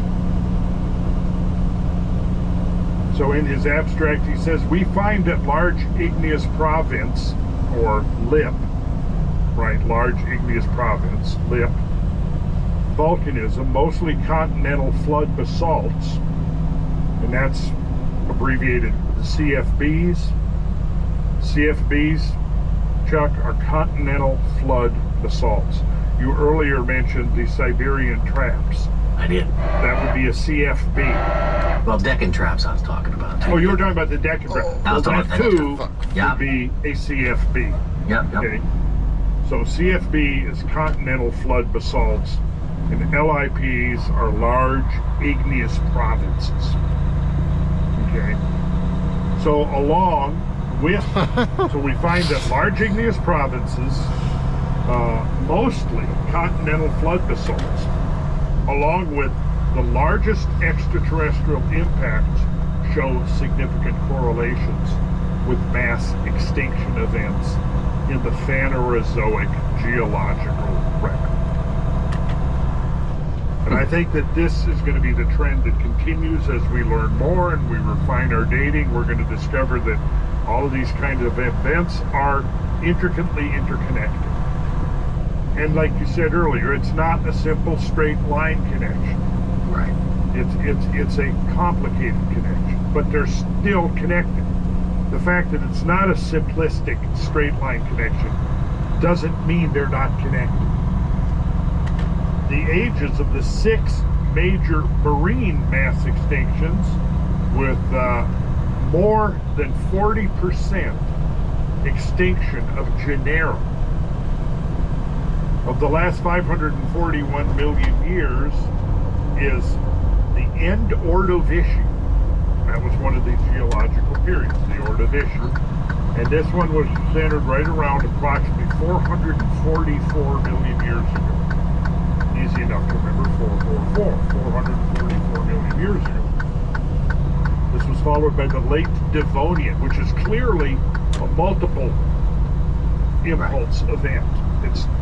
This has been known for a long time. The end Devonian was a protracted series of events. Yeah, Age of the Fissions, known as. Approximately 372 million years ago. And then the Guadalupian, at about 259 million years ago. Notice it's close to 260 million years ago. The end Permian, this was probably the greatest mass extinction in life history on Earth, which was dated at 252 million years ago. And then the end Triassic. I'm on I-70 right now. Just preceded the Jurassic. Now everybody knows about the Jurassic now, right? Yeah, can't get away from it. The Mesozoic was the Triassic, Jurassic, Cretaceous. Now, most of the dinosaurs that appear in the Jurassic Park movies are actually Cretaceous dinosaurs. However, somebody along the way, some Hollywood marketing guy, or maybe it was, what's his name? Probably the author of the book, Michael Wright, right? Mm-hmm. Did he write Jurassic Park? Yeah, it sounds a lot better, doesn't it? Yes, than Cretaceous Park. Jurassic Park, yes. So that was the decision. I'm in even though it's mostly Cretaceous Cascadia right now, Freightliner. So the end Cretaceous was 66 million years ago. Oh, what are you doing? Which was the end Triassic, which ended the Triassic right there at that boundary, launched the Jurassic. That was 201 million years ago. Okay. So it says that those mass extinctions are significant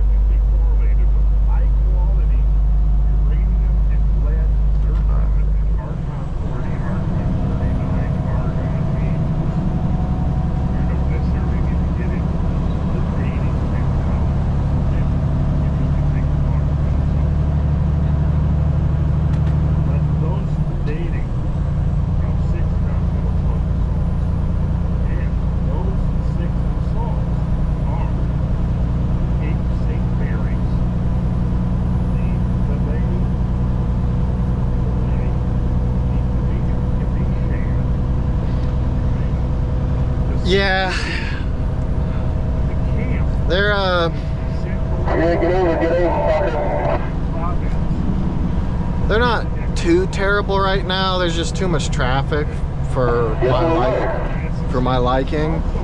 But I feel the further west I go, the worse it's gonna get. But at least call out their name or something like that, so we know who the hell you're talking to.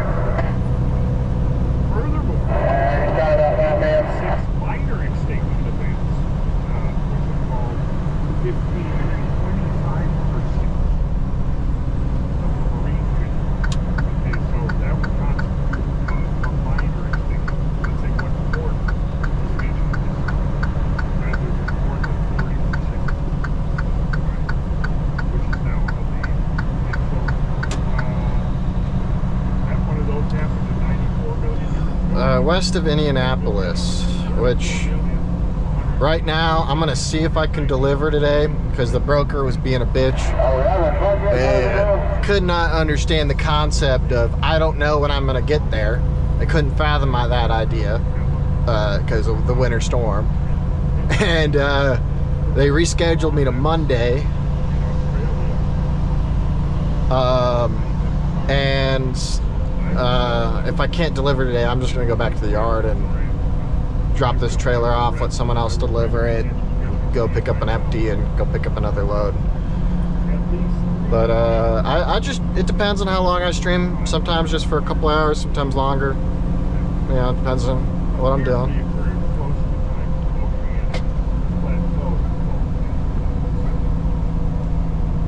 So major and minor marine mass extinctions. Mass extinction episodes at time of continental flood basalt eruption are commonly accompanied by ocean toxic acidic events, meaning decrease in oxygen, increase in acidity. What do you mean? High atmospheric CO2 pressure, increases in ultraviolet radiation from ozone layer destruction, and pulses of high ambient temperature from providing potential immediate mass extinction. So yeah, the foremost recent major mass extinction was 65 million, 201 million, 252 million, 260 million, and a minor extinction of 290, and current Oh, yeah.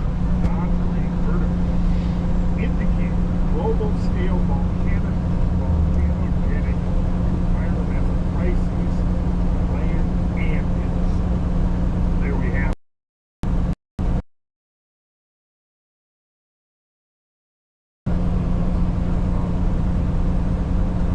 Yeah, okay, so the age of the abrupt end Cretaceous major mass extinction overlaps with the age of the Deccan eruption. So for anyone new that joins, if my stream cuts off, it's because my GoPro fucked up, and I'll restart it, but it'll be a different stream, so you'll have to find it again. The ages of the next 3 That's if it shuts off, because sometimes it just does it randomly. Alright, I need to get around this guy. So the ages of the next 3 largest well-dated Mesozoic craters, which include the Papagai, which is in Siberia, Papagai, the Morokwang, where is that, right?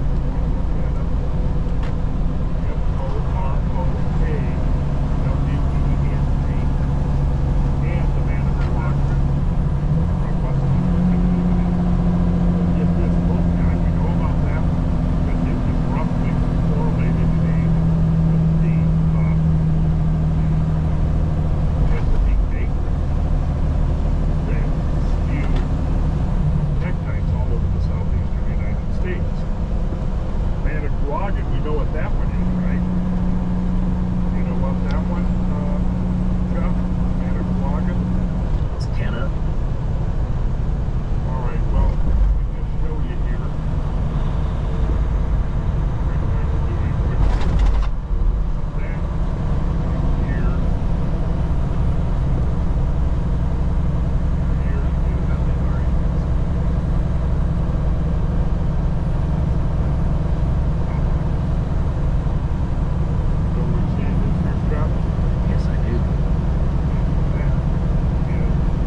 look to your,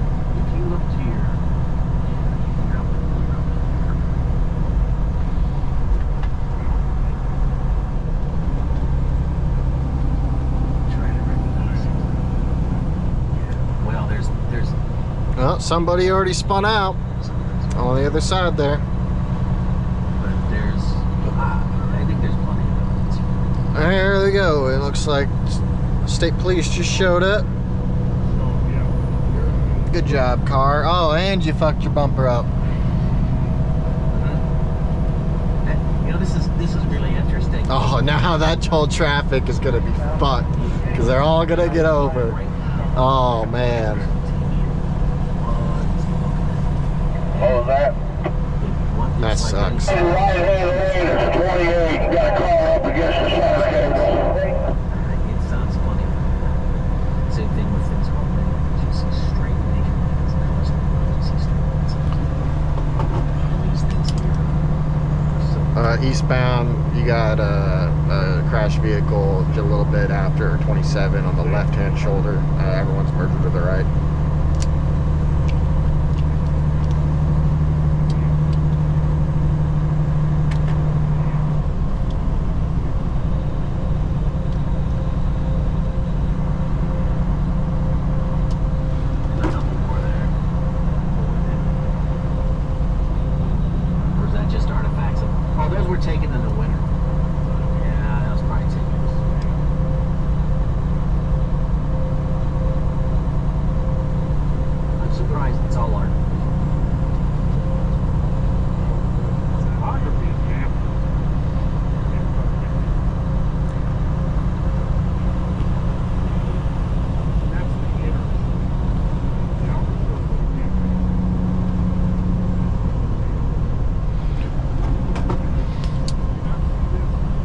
Eastbound, you got slow traffic going up on mile marker 27. Yeah, I can see. Yeah, if you just kind of relax and take it.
Holy shit.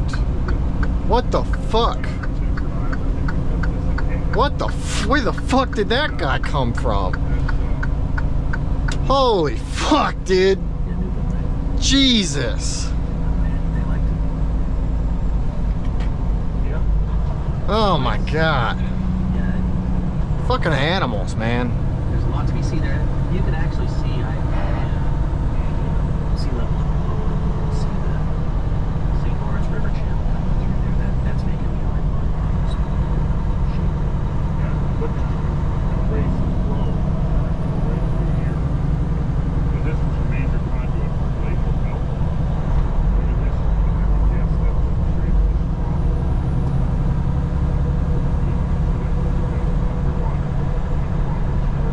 Yeah, I think that's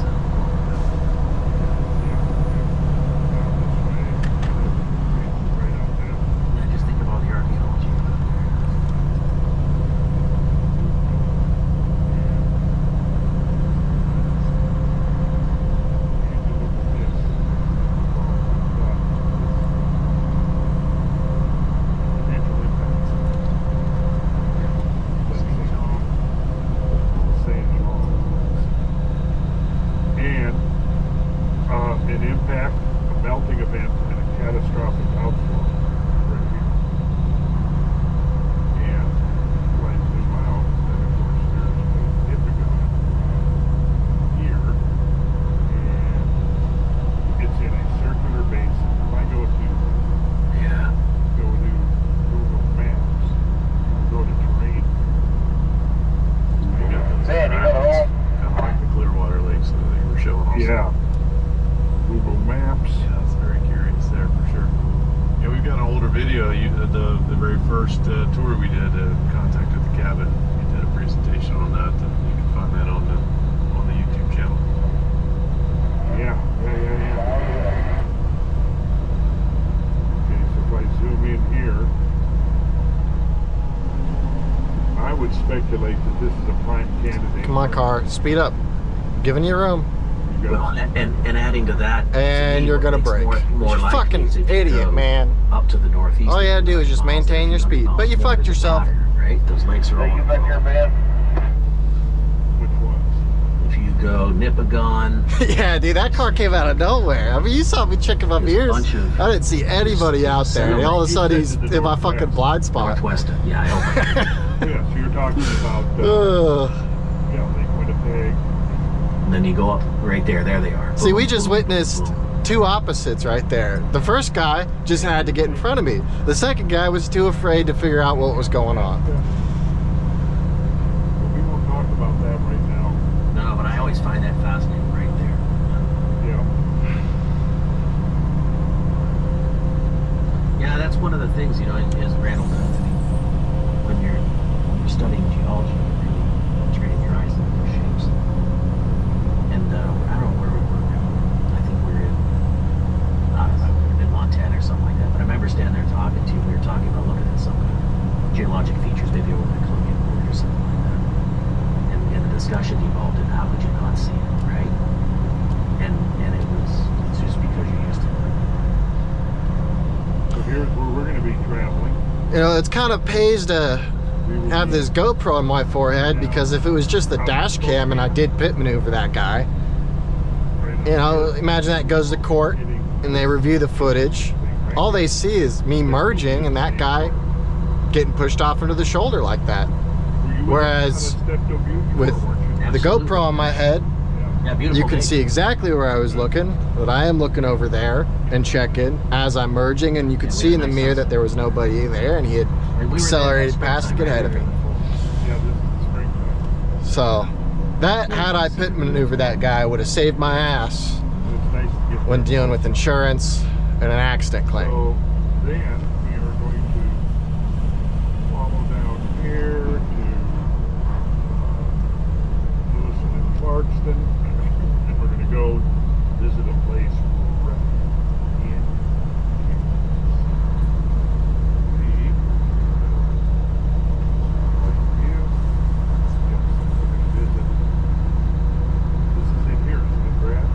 Yes. Yeah. Yeah, that is a rock form. And this is the place where the Great Bonneville flood met the Great Missoula. Because the Missoula flood, you can see this channel right here, came down and it hit the Snake River Valley. It reversed the flow of the Snake. You had this, I guess you could compare it to a tidal bore. And it worked its way all. You know what I think it is? I think that there's a number of factors at play why everyone drives like shit. The main factor that when you're inside the vehicle and you're not being affected by the external elements, that we subconsciously disconnect ourselves from the outside world, even though it's right there. Even though the outside is inches from me, perceptually, our brain thinks that we are in this protected bubble that's not being affected by the outside world, and that will allow us to make decisions that could otherwise prove very dangerous and put ourselves at risk. So I think that's a big factor, and why people are so comfortable in driving like shit. Another reason is cars are too good.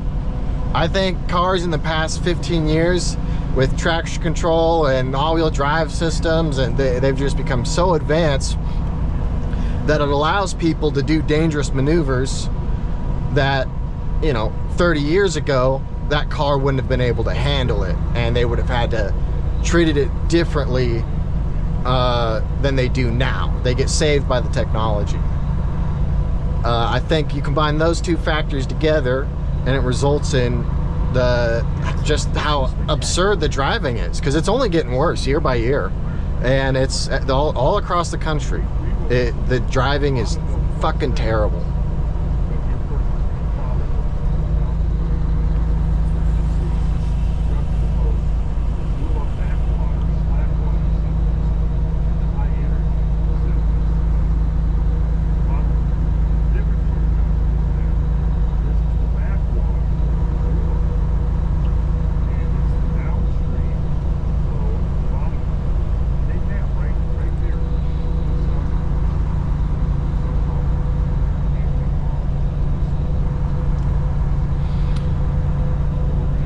I had an instance a couple years ago going down US 93 in Nevada, and I don't know if a guy shot at me or a rock chip came up, but my passenger side window exploded just randomly as this truck went by. And no, I don't really think he shot at me, but you know, it's some fucking hick in a cab over seeing some dude in a Volvo probably assumes it's a foreigner. You know, could have happened, or it could have been a rock. I don't know, but I've never seen a window explode like that. It shatters, and I had to drive all the way up to Boise, Idaho, with no driver's side window in order to get a replacement. And what I found is that I could barely bring myself to go 75 miles an hour, because the road was now right there, and I'm being affected by the wind, and every turn I could just see the road very clearly. That all of a sudden my brain kicked in like survival mode, and it was like I had to force myself to like go much slower than I'm usually comfortable with when, you know, when I had the window. So there's something to that perception of just thinking we're in this bubble and we're disconnected.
That's the only segment. It's the only segment I have going on. So hopefully, not this time.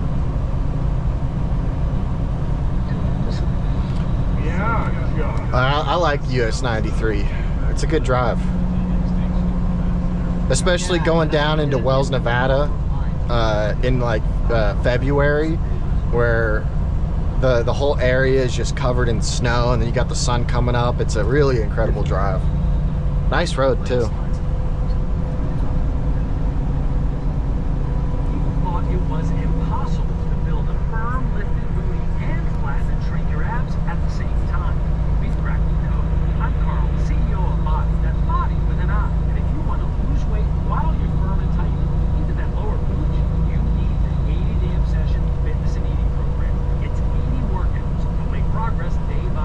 Crazy moving news, flat and tight abs. Tested it, and now it's your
fucking motorhome.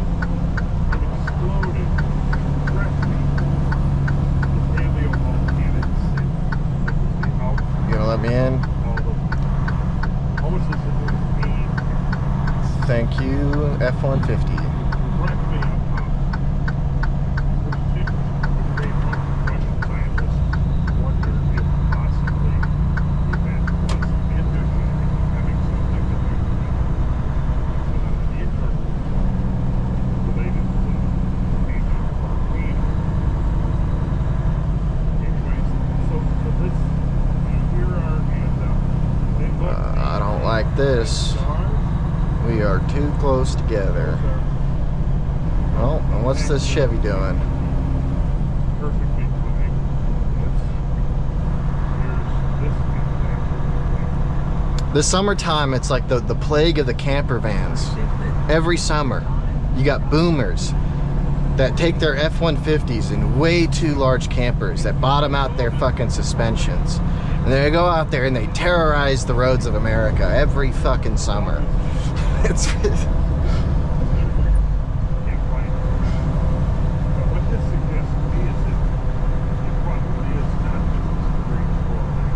well, and now he speeds up, so I'm getting back over.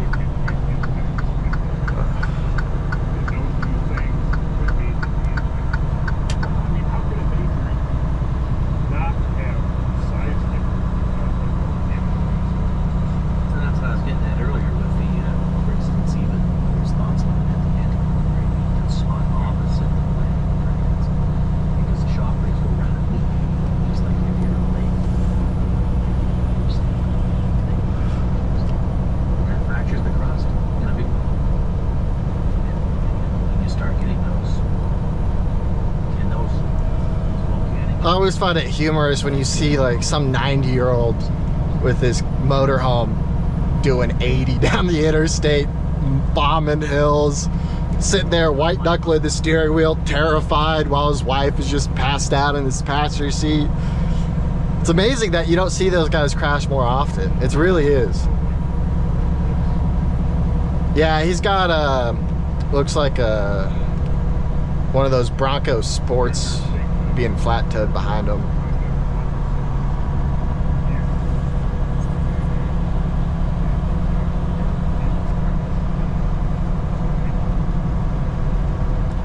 Alright, I am gonna try to get past him now.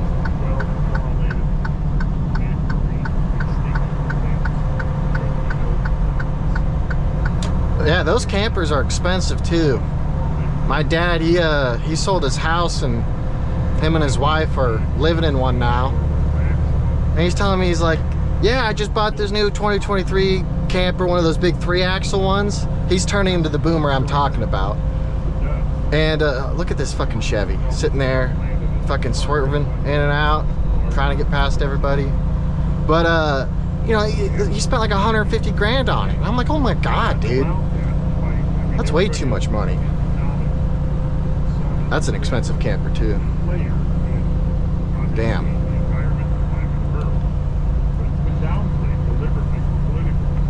But I guess since my dad's living out of it, it's, you know, kind of a little more reasonable than just have one of those as a toy to go run around in the summertime. Still, I'm allergic to spending that kind of money. Look, I hear 20 grand and I'm like, oh, it hurts. It's too much.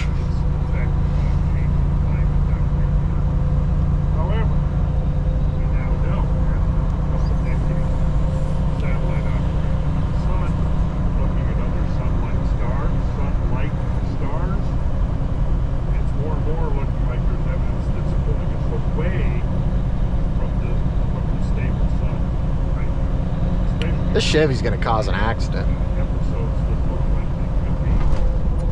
He keeps doing the thing where he like peeks out onto the shoulder, try to figure out what's holding him up.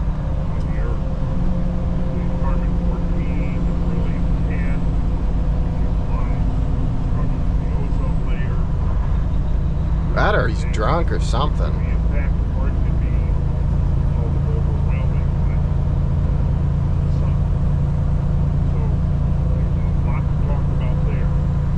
Yeah, are you talking about the 76? If you're measuring 76 sucks. That and the 68. I was going down the 68 last night.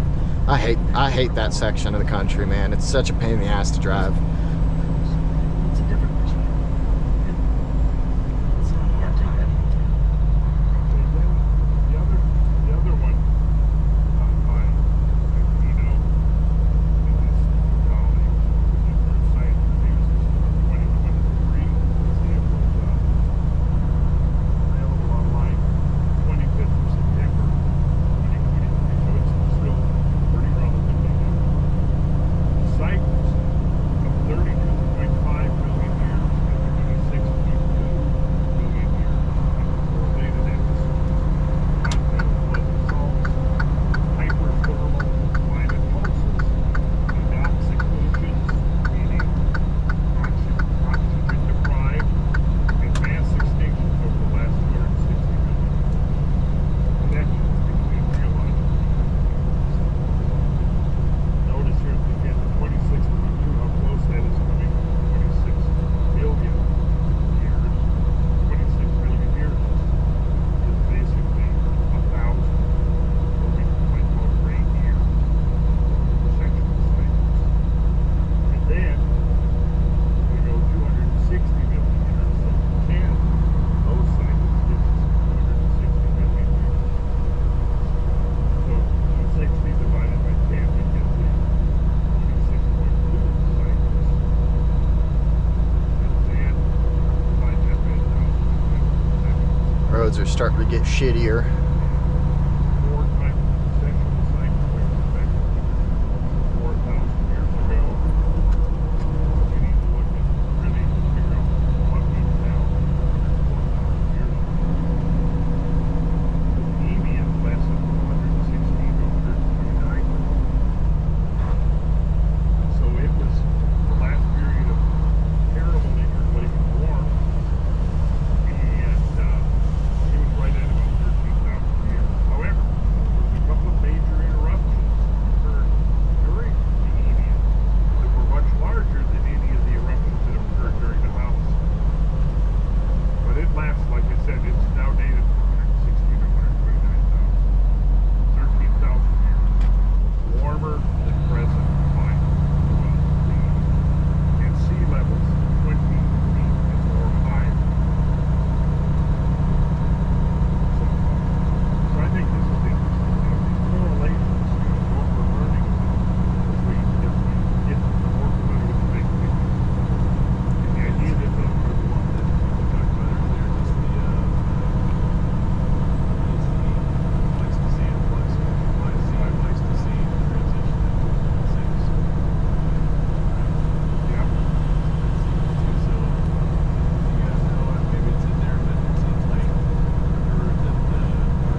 We got the Amazon Menace again. Oh shit, he's gonna cause a fucking accident.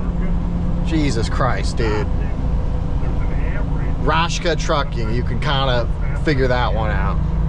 Look at him ride that guy's ass. Oh shit, yep, he's, oh Jesus, dude. Amazon, you're a fucking retard. Slow the fuck down. You just about took out that Jeep in front of you.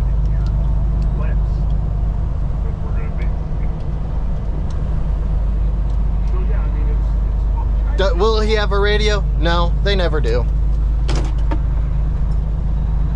Hey driver, you gotta remember, just about everybody you're gonna bitch at ain't got a radio. And all the ones that are fucking up like that are new drivers with no respect for the weather and no skill. I know you're right, but sometimes you just gotta yell at somebody just to get it out, you know?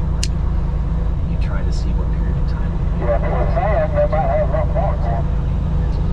It's like there's a lot of zeros there. I can't even. It's like 100,000 of those, 300,000. So yeah, so that's why I'm getting that. You can roughly get there, but like you say, right? There's variables in there. Well, I might stop in Indianapolis because I'm headed to Crawfordsville. That's where this load is delivering. But if I'm not going to make it before they close, I'm going to drop this trailer at the yard and grab an empty and go pick up another load. Someone else will deliver it.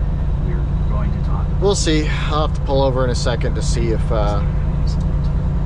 see exactly when that facility's open or closed or not. Because I am not making good time. Hear that off podcast 1,000 feet. And maybe the earth is adjusting itself, but it's adjusted so sea level change 1,000 feet. And a lot of folks I talk to say that's a lot.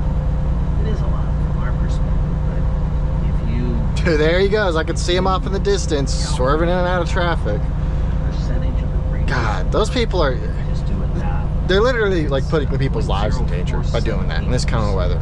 Like, I'm all for hauling ass when you're out in the middle of nowhere, 47,000. out in the Great Plains of America. Yeah, go 100 miles an hour. I don't fucking care. But when the weather's shit and the road conditions are shitty and you're trying to weave in and out of traffic, it's like there's no point. With the amount of time you're gonna gain, which is so fucking little, it's not worth the damage that to life and property that you're risking. It's just not fucking worth it.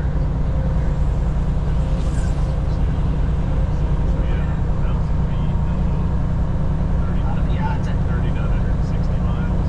Yeah, that's right. So it's in feet, the radius would be 20,982,000. So that would figure that out. Yeah, the radius. Yeah, just run the radius. I don't know. I was like that. Yeah, you got point. I came up with .0000047. Yeah. You got to then go by. I went to a percentage of this one. Bump it up. Yeah, there's your gas on 0.047. .00478. So that's pretty small. It's tiny. Now, why are we talking about this? I learned how to use context. Oh, Ready for a new year health and fitness breakthrough that will blow your friggin' mind? I'm Carl, co-founder of Body. That's Body with an I. And this is the Body Logo Sale. Right there. If you sign up for a 1-year subscription to Body, I'll pay for your entire second year. That's 78% off our monthly price and our best deal ever. Look, it's not easy to get fit or lose weight, especially if you want healthy results. At Body, we make it simple to reverse years of unhealthy habits. Excuse me. 30 structured programs like 4 beginners only, 21-day fix, E90X, and Insanity. Our app also has complete eating plans and thousands of healthy, delicious recipes. Let's take the guesswork out of getting you fast results. The next 500 people who sign up for a year of Body get a full second year free.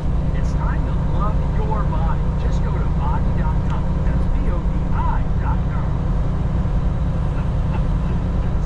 so what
So, in talking about it, the authors say, and I quote, "The Yangtze River is the longest river in China, accounting for 1/5 of China's total land area.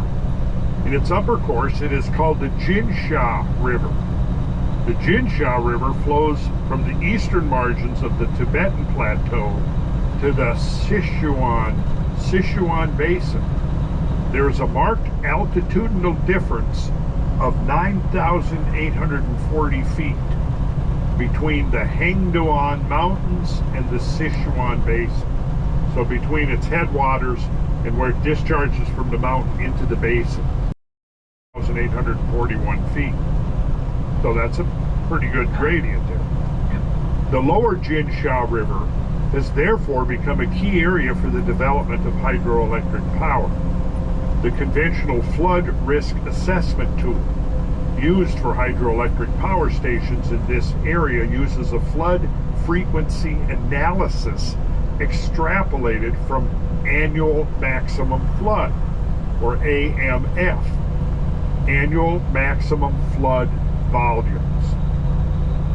Got it? So we look, we've got however much the record goes back, we look at the average maximum or the annual maximum flood and extrapolate from that to get some concept of what the next larger flood scale would be. In this basin, AMFs, or annual maximum floods, are usually caused by seasonal or monsoonal precipitation, which normally falls between June and October. However, the Jinsha River has been frequently blocked by landslide or debris flow during the Holocene. That's interesting. I've never seen a KLM or KLLM truck on an FFE trailer. Usually when you see things like that, because KLM or KLLM is a pretty big company, same with Frozen Food Express. And usually, like when you see things like that, that might indicate a big merger that might happen. That's what happened with Variant Trucking and US Express. US Express bought out Variant Trucking, and now all you see is Variant hauling US Express trailers. This is what they say. Quote, "The upper Jinsha River was blocked." Maybe it's, you know, a contract they threw out there and they picked it up. Who knows? Resulting in extensive damage to downstream areas.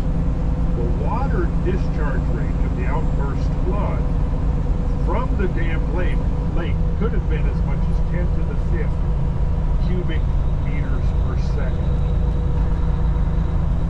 Okay, got that? 10 to the 5th cubic meters per second. So if I go 10 to the y to the 5th, that's 100,000 cubic meters.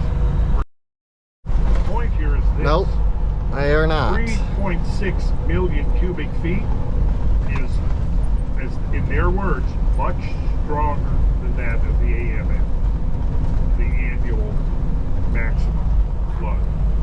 However, the history and magnitude, get this now, here's the problem. The history and magnitude of outburst floods in the Jinsha River Valley remains largely undocumented. So there was a flood in this river that they want to build a lot of dams on for hydroelectric power. They're making an assumption about annual maximum discharge and extrapolating from that up to a 100-year flood and using that as their parameters for their dam design. But here, just 6 years ago, almost 6 years, in October, November 2018, there was this landslides, blocked twice, and created, as a result, now you picture the landslide falls into the valley, it now creates a temporary dam, the water rises up. I'm not sure, I believe the dam's failed by overtopping. So, in an effort to remedy this deficiency, the authors explained that, quote, "In this study, we have attempted to document outburst floods during the historic period by conducting field investigations into and the numerical dating of outburst flood evidence found in and around the first bend area of the Yangtze River. And I can show you where that is if we want to get back to Google Earth. So that was the end of their quote. And then I come back with this commentary. It is important to note that greater than 10 to the 5th power cubic meters means greater than 3.5 million cubic feet per second.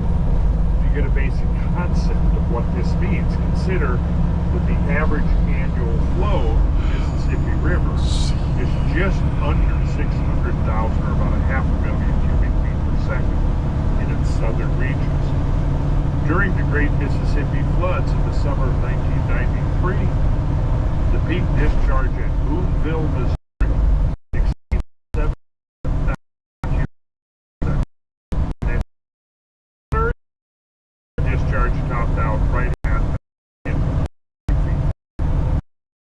So, the first flooding along the upper Jim equals the flow second ever done.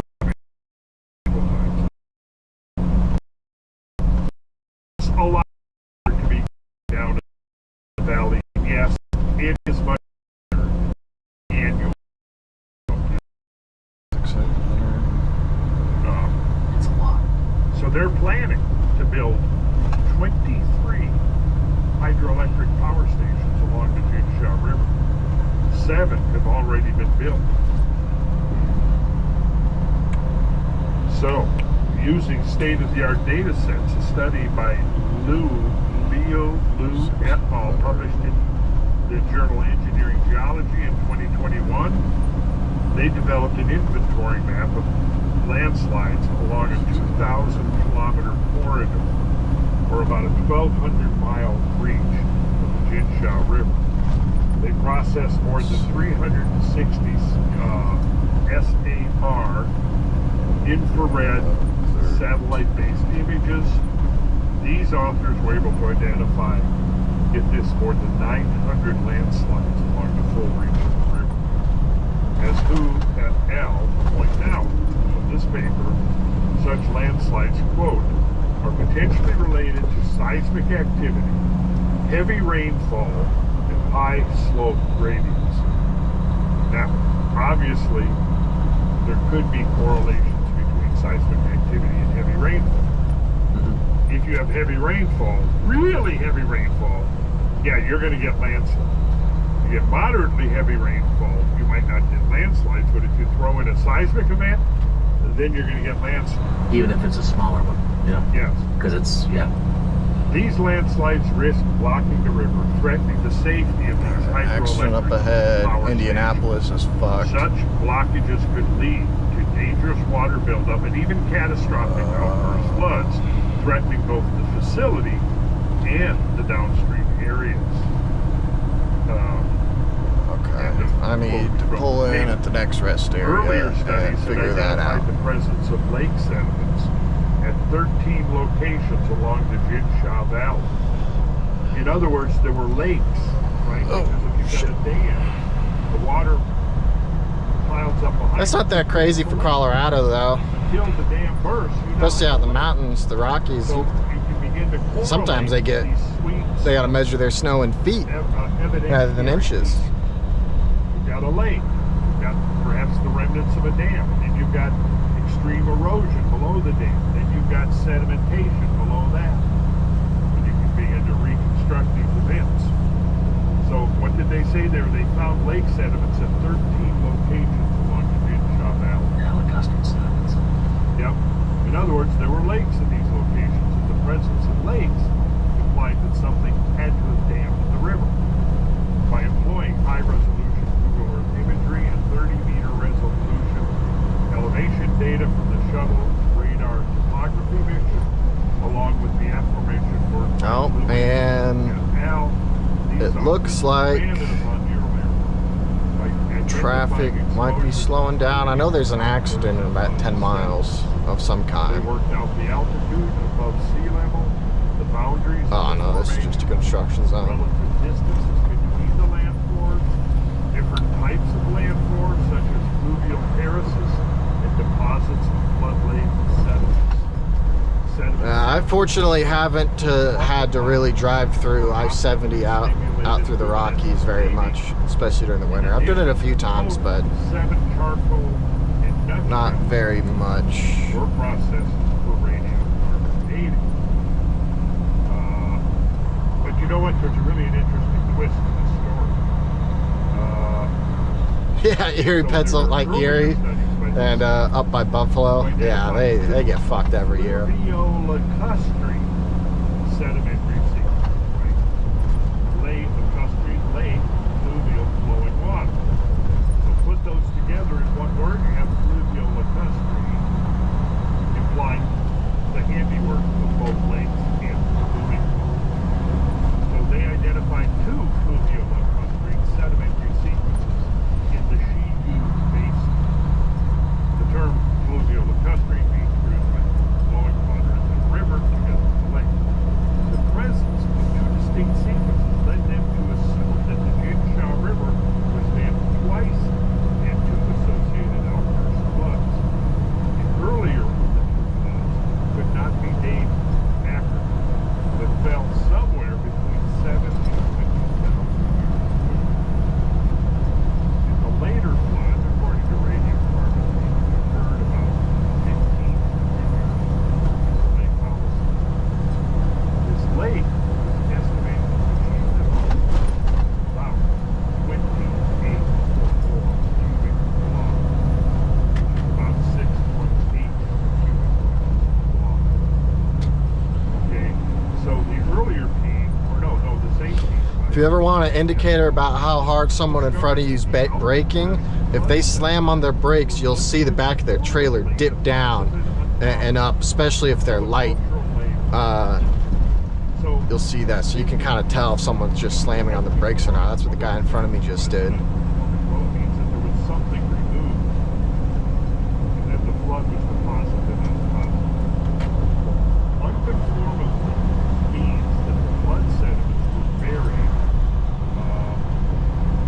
on erosional or non-depositional surface, separating two types of strata of different ages. This indicates that the deposition of the sediments was not continuous. As the authors point out, this sequence implies that, quote, the outburst flood event occurred suddenly. One of the four terraces flanking the river, I think what I'm going to do... Yep, you are exactly correct. Which screen is okay to go down here?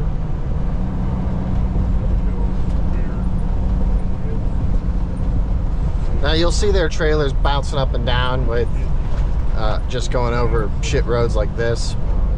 But if you see it as they hit their brake lights, it's because they slammed on their brakes.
This is a clusterfuck.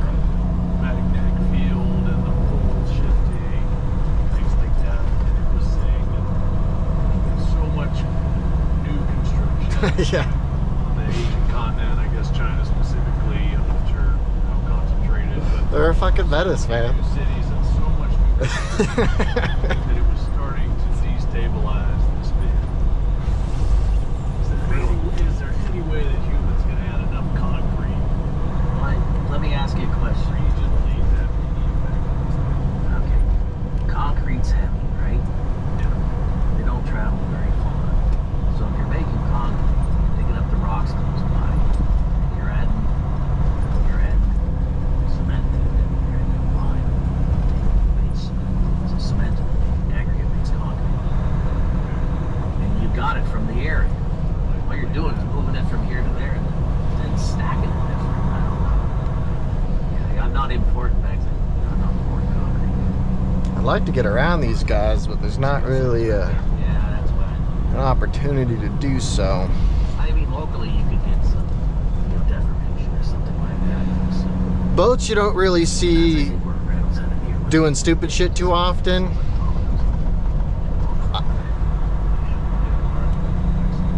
At least I haven't noticed it. For a New Year health and fitness breakthrough that will blow your friggin' mind. I'm Carl, co-founder of Body. That's Body with an I. And this is the Body BOGO sale right now. If you sign up for a 1-year subscription to Body, I'll pay for your entire second year. That's 78% off our monthly price and our best deal ever. Look, it's not easy to get fit and lose weight, especially if you want healthy results. At Body, we make it simple to reverse years of unhealthy habits. We have over 130 structured programs like 4 Beginners Only, 21 Day Fix, E90X, and Insanity. Our app also has a complete eating plan and thousands of healthy, delicious recipes. Let's take the guesswork out of getting you fast results. The next 500 people who sign up for a year of Body get a full second year free. It's time to love your body. Just go to body.com. That's BODI.com. Here's where it starts getting interesting.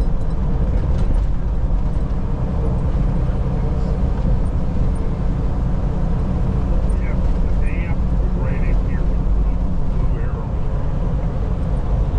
And the lake backed up around this bend.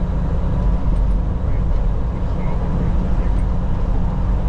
And down in this basin is where the mega flood was. Maybe one of the reasons why I don't really see boats too often, even in summertime. Like you see them, but at most lakes throughout the country or rivers or oceans or whatever, they're not that close to the interstate. So usually those guys are running state routes than going far distances across the country. You do see ones that are just left on the side of the road every now and then. Like last week I just saw a boat sitting out there buried in the snow, and I just wondered, like, why? It's winter time. Why does anyone need to move a boat and then leave it somewhere? I don't know. We are getting a little late on this end. I know Chuck's got some traveling to do. Okay. Well, I can wrap this up in about an hour and a half. you let me know how it goes. Yeah, I'm gonna have to that. Okay, well, I mean, this is what I'm going with this week. That's important. Now, here's the breakout. And the water rose up above these terraces. I mean, the name of these terraces. So, the study area is showing various terraces. One red cave is located on terrace 3, right in the dot right here. So you see this cave right in this area. Cave.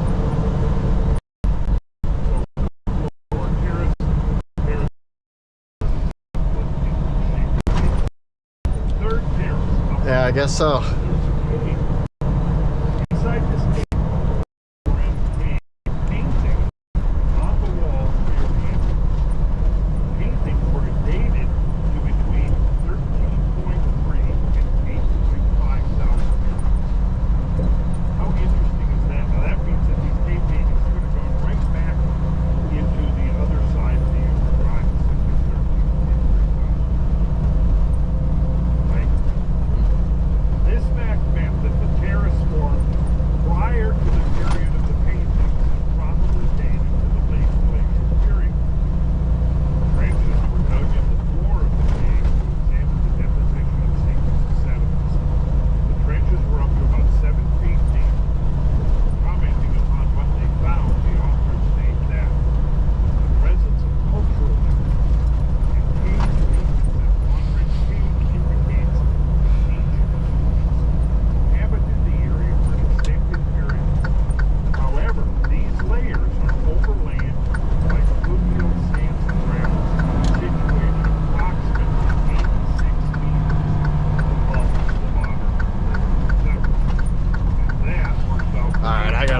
check this warehouse out, and then I gotta take a piss. So think about that. As a result, these fluvial sand, mostly and gravel layers have been classified as outburst flood, slack water deposits. The lower part of the rock surface, on which the cave arc was discovered in Trench 1, was buried by outburst flood sediment, and that the upper part of this surface was untouched. Indicates that this level represents the maximum height of the flood water surface.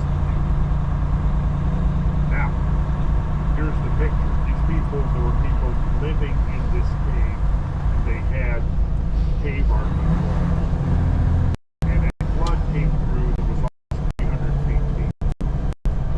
Merged the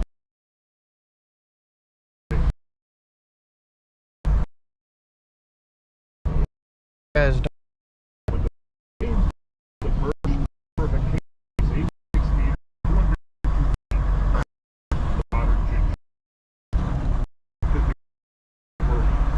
higher still means this level was lower. The floor is still lower than the maximum. I'm gonna stay streaming. I just gotta go look at their hours, figure out to even for a delivery and, or the yard. So give me a second. Not this diversion successfully left.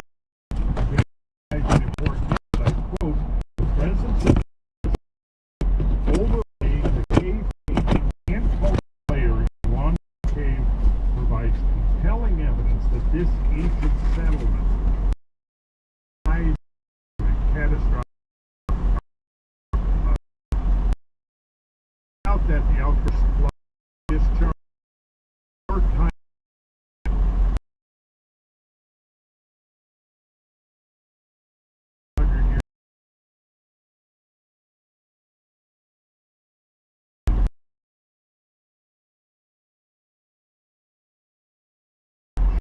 of fluvial sands near the dam site in the Shibu Basin. This indicates the likelihood that the landslide that created the dam was triggered by an earthquake. One could realistically speculate that any cultural activity, such as an encampment or settlement on one of the terraces below the Wandren Cave, that is, lower than 282 feet above the Modern River, could have easily been swept away in the flood, and no remnant of it would be. Okay, let's see where this fucking warehouse is. Bad day. Bad day, yeah. So now Accident I up wonder, there. I mean, the age, date, flood, north of the Younger Heights.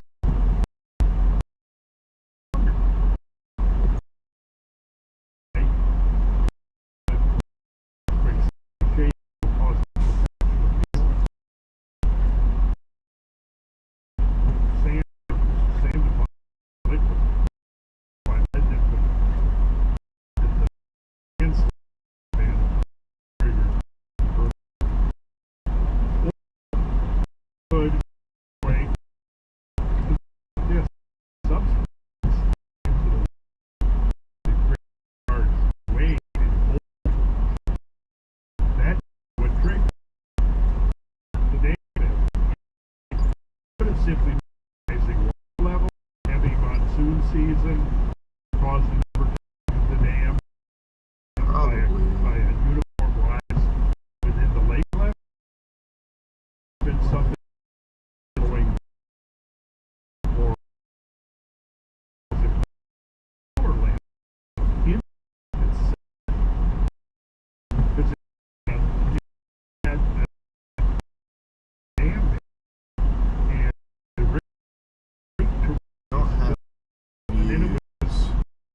like a waterfall.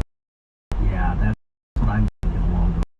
Think about it, that's it's not. So it's everywhere. Then you have, you say you're talking about is accumulation of, it's not going to be genius. There's probably water kind of flowing through that and over blacker sediments or fog. It's going to block off that, right? And that'll continue to get the water level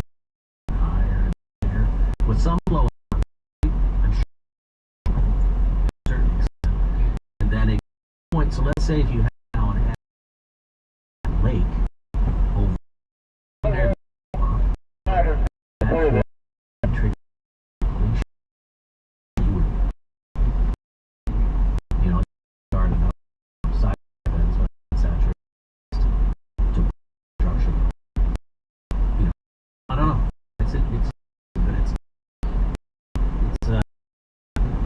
Thought about stuff. News film to build. Out is that, you know, that it's be low. Well, right, the dam has a no retirement plan, but they're probably Yeah. Yeah. right. Yeah.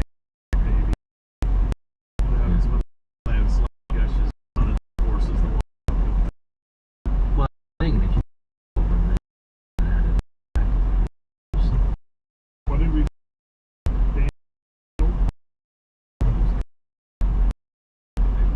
Something. out? Found out 9.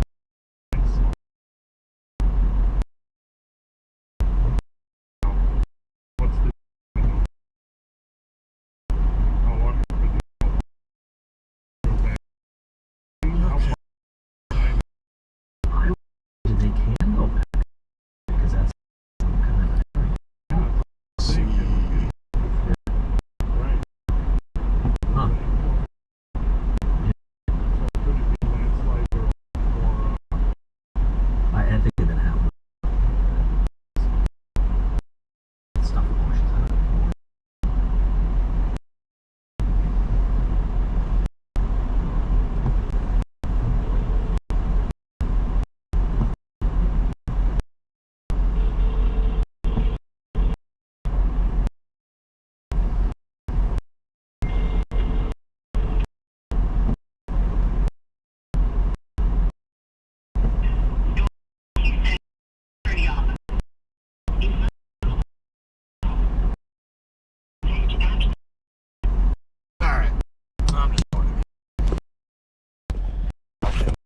Driving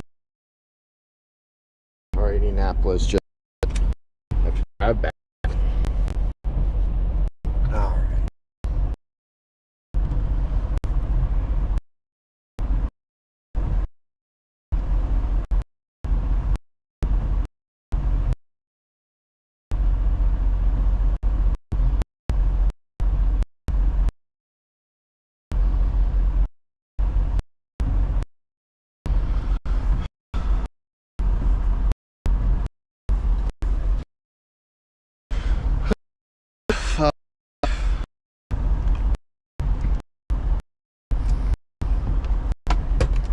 Damn.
gonna keep going.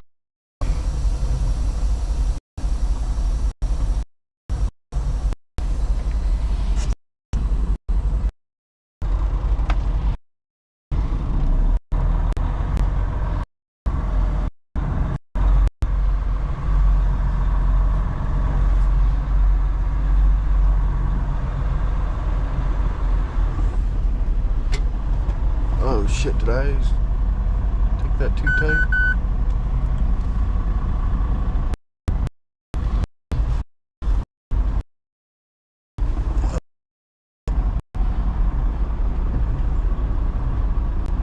Oh no, they're good.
these cars in the left lane?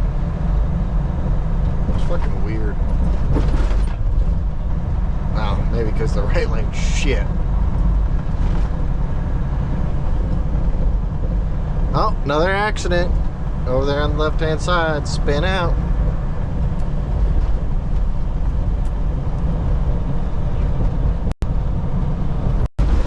Jesus.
Load.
Nothing's loading.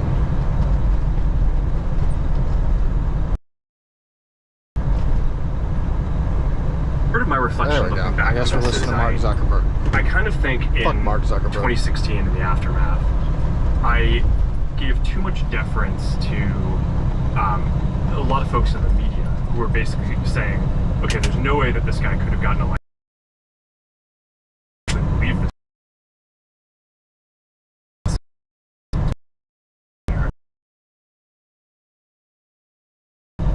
Russia. It was actually like people did more than anybody him and said this should be our president. Yeah, so this and assume that everyone, and I said, okay, there are concerns with information. We should, just like there are concerns in the past, and we try to deal with them. Okay, yeah, people. Maybe there's something that we should do to basically try to address this. I was really worried from the about being decider of what is, or that's kind of a crazy for people using service, and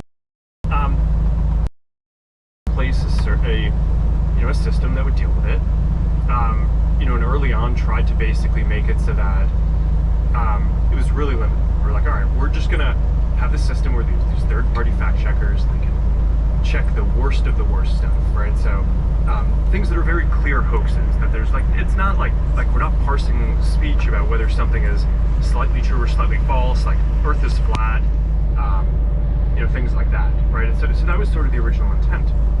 We put in place the system and it just sort of veered from there. I think to some degree, it's because some of the people whose job is to do fact-checking, a lot of their industry is focused on political fact-checking, so they just kind of veered in that direction. We kept on trying to basically get it to be what we had originally intended, which is just, it's not, the point isn't to like judge people's opinions, it's to provide in this layer to kind of help fact-check some of the stuff that seems the most extreme, but it was just never accepted by people broadly. I think people just felt like the fact checkers were too biased. Not necessarily even so much in what they ruled, although sometimes I think people would disagree with that. A lot of the time, it was just what types of things they chose to even go and fact check in the first place. So I kind of think, like, after having gone through that whole exercise, it I don't know, it's something out of like 1984, one of these books where it's just like, it really is a slippery slope, and it just got to a point where it's just, okay, this is destroying so much trust, especially in the United States, to have this program. And I guess it was probably about a few years that I really started coming to the conclusion that we were going to need to change something about that. COVID was the other big one, where that was also very tricky, because at the beginning it was, it's like a legitimate public health crisis, in the beginning, and it's even people who are like the most ardent First Amendment defenders, the Supreme Court has this clear precedent. It's like, all right, you can't yell fire in a crowded theater. There are times when, if there's an emergency, your ability to speak can temporarily be curtailed in order to get an emergency under control. So I was sympathetic to that at the beginning of COVID. It seemed like, okay, you have this virus, it seems like it's killing a lot of people. I don't know, we didn't know at the time how dangerous it was going to be. So at the beginning it kind of seemed like, okay, we should give a little bit of deference to the government and the health authorities on how we should play this. But when it went from 2 weeks to flatten the curve to and like in the beginning it was like, okay, there aren't enough masks aren't that important, and then it's like, oh no, you have to wear a mask, and all the, like, everything was shifting around.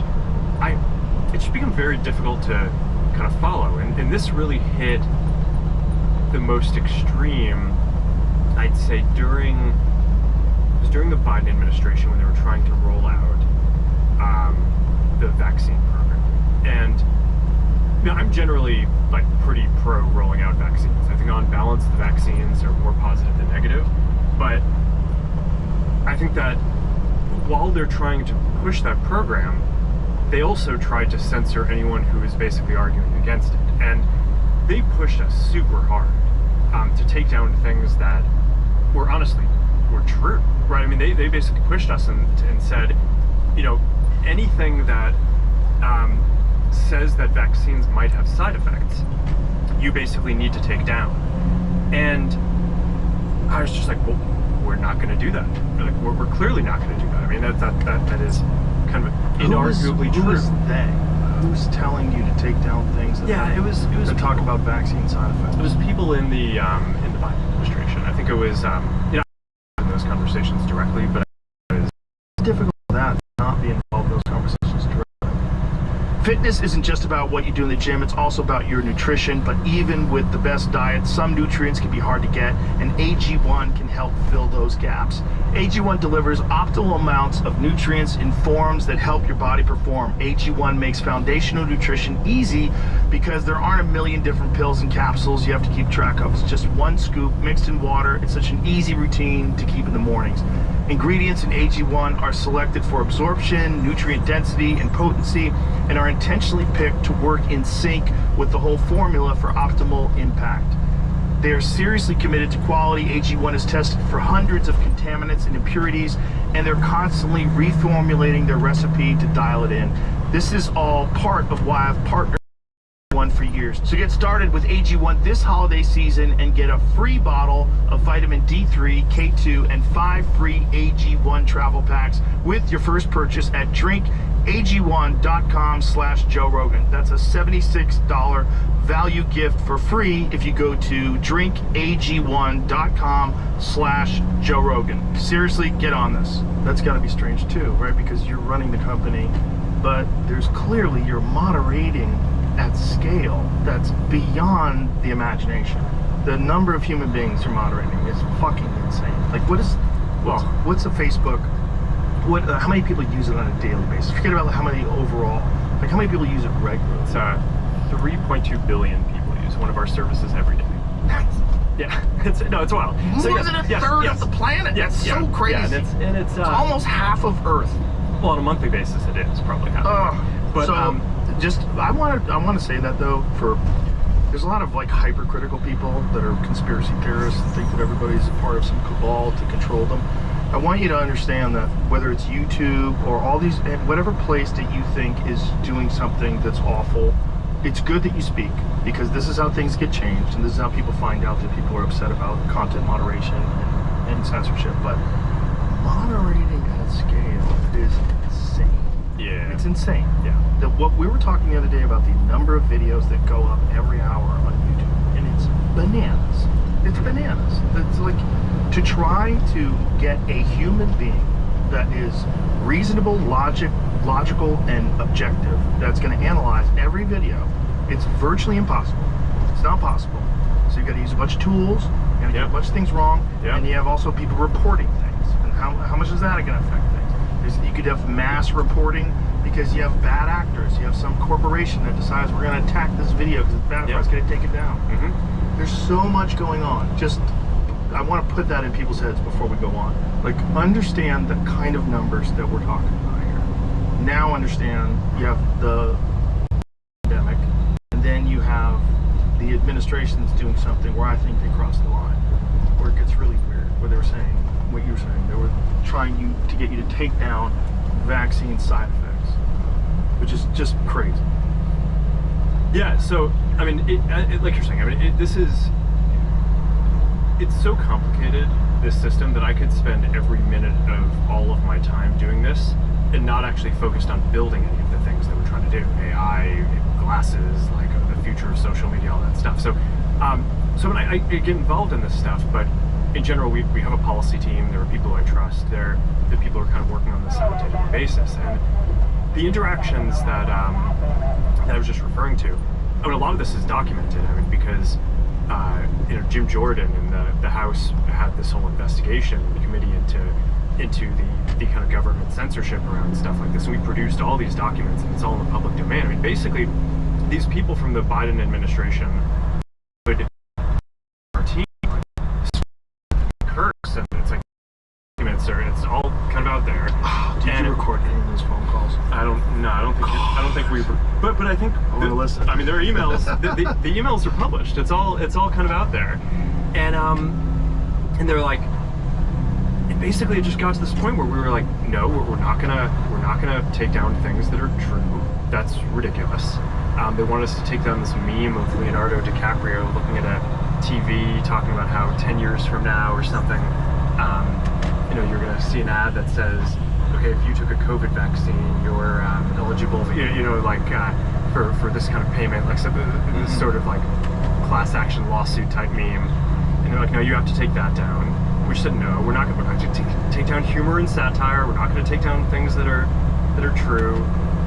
And then at some point, I guess, I don't know, it flipped a bit. I mean, Biden, when he gave some statement at some point, I don't know if it was a press conference or to some journalists, where he basically was like, these guys are killing me. And I don't know, then like all these different agencies and branches of government basically just like started investigating, coming after our company. It was brutal. It was brutal. Wow. Yeah. It's just a massive overstepping.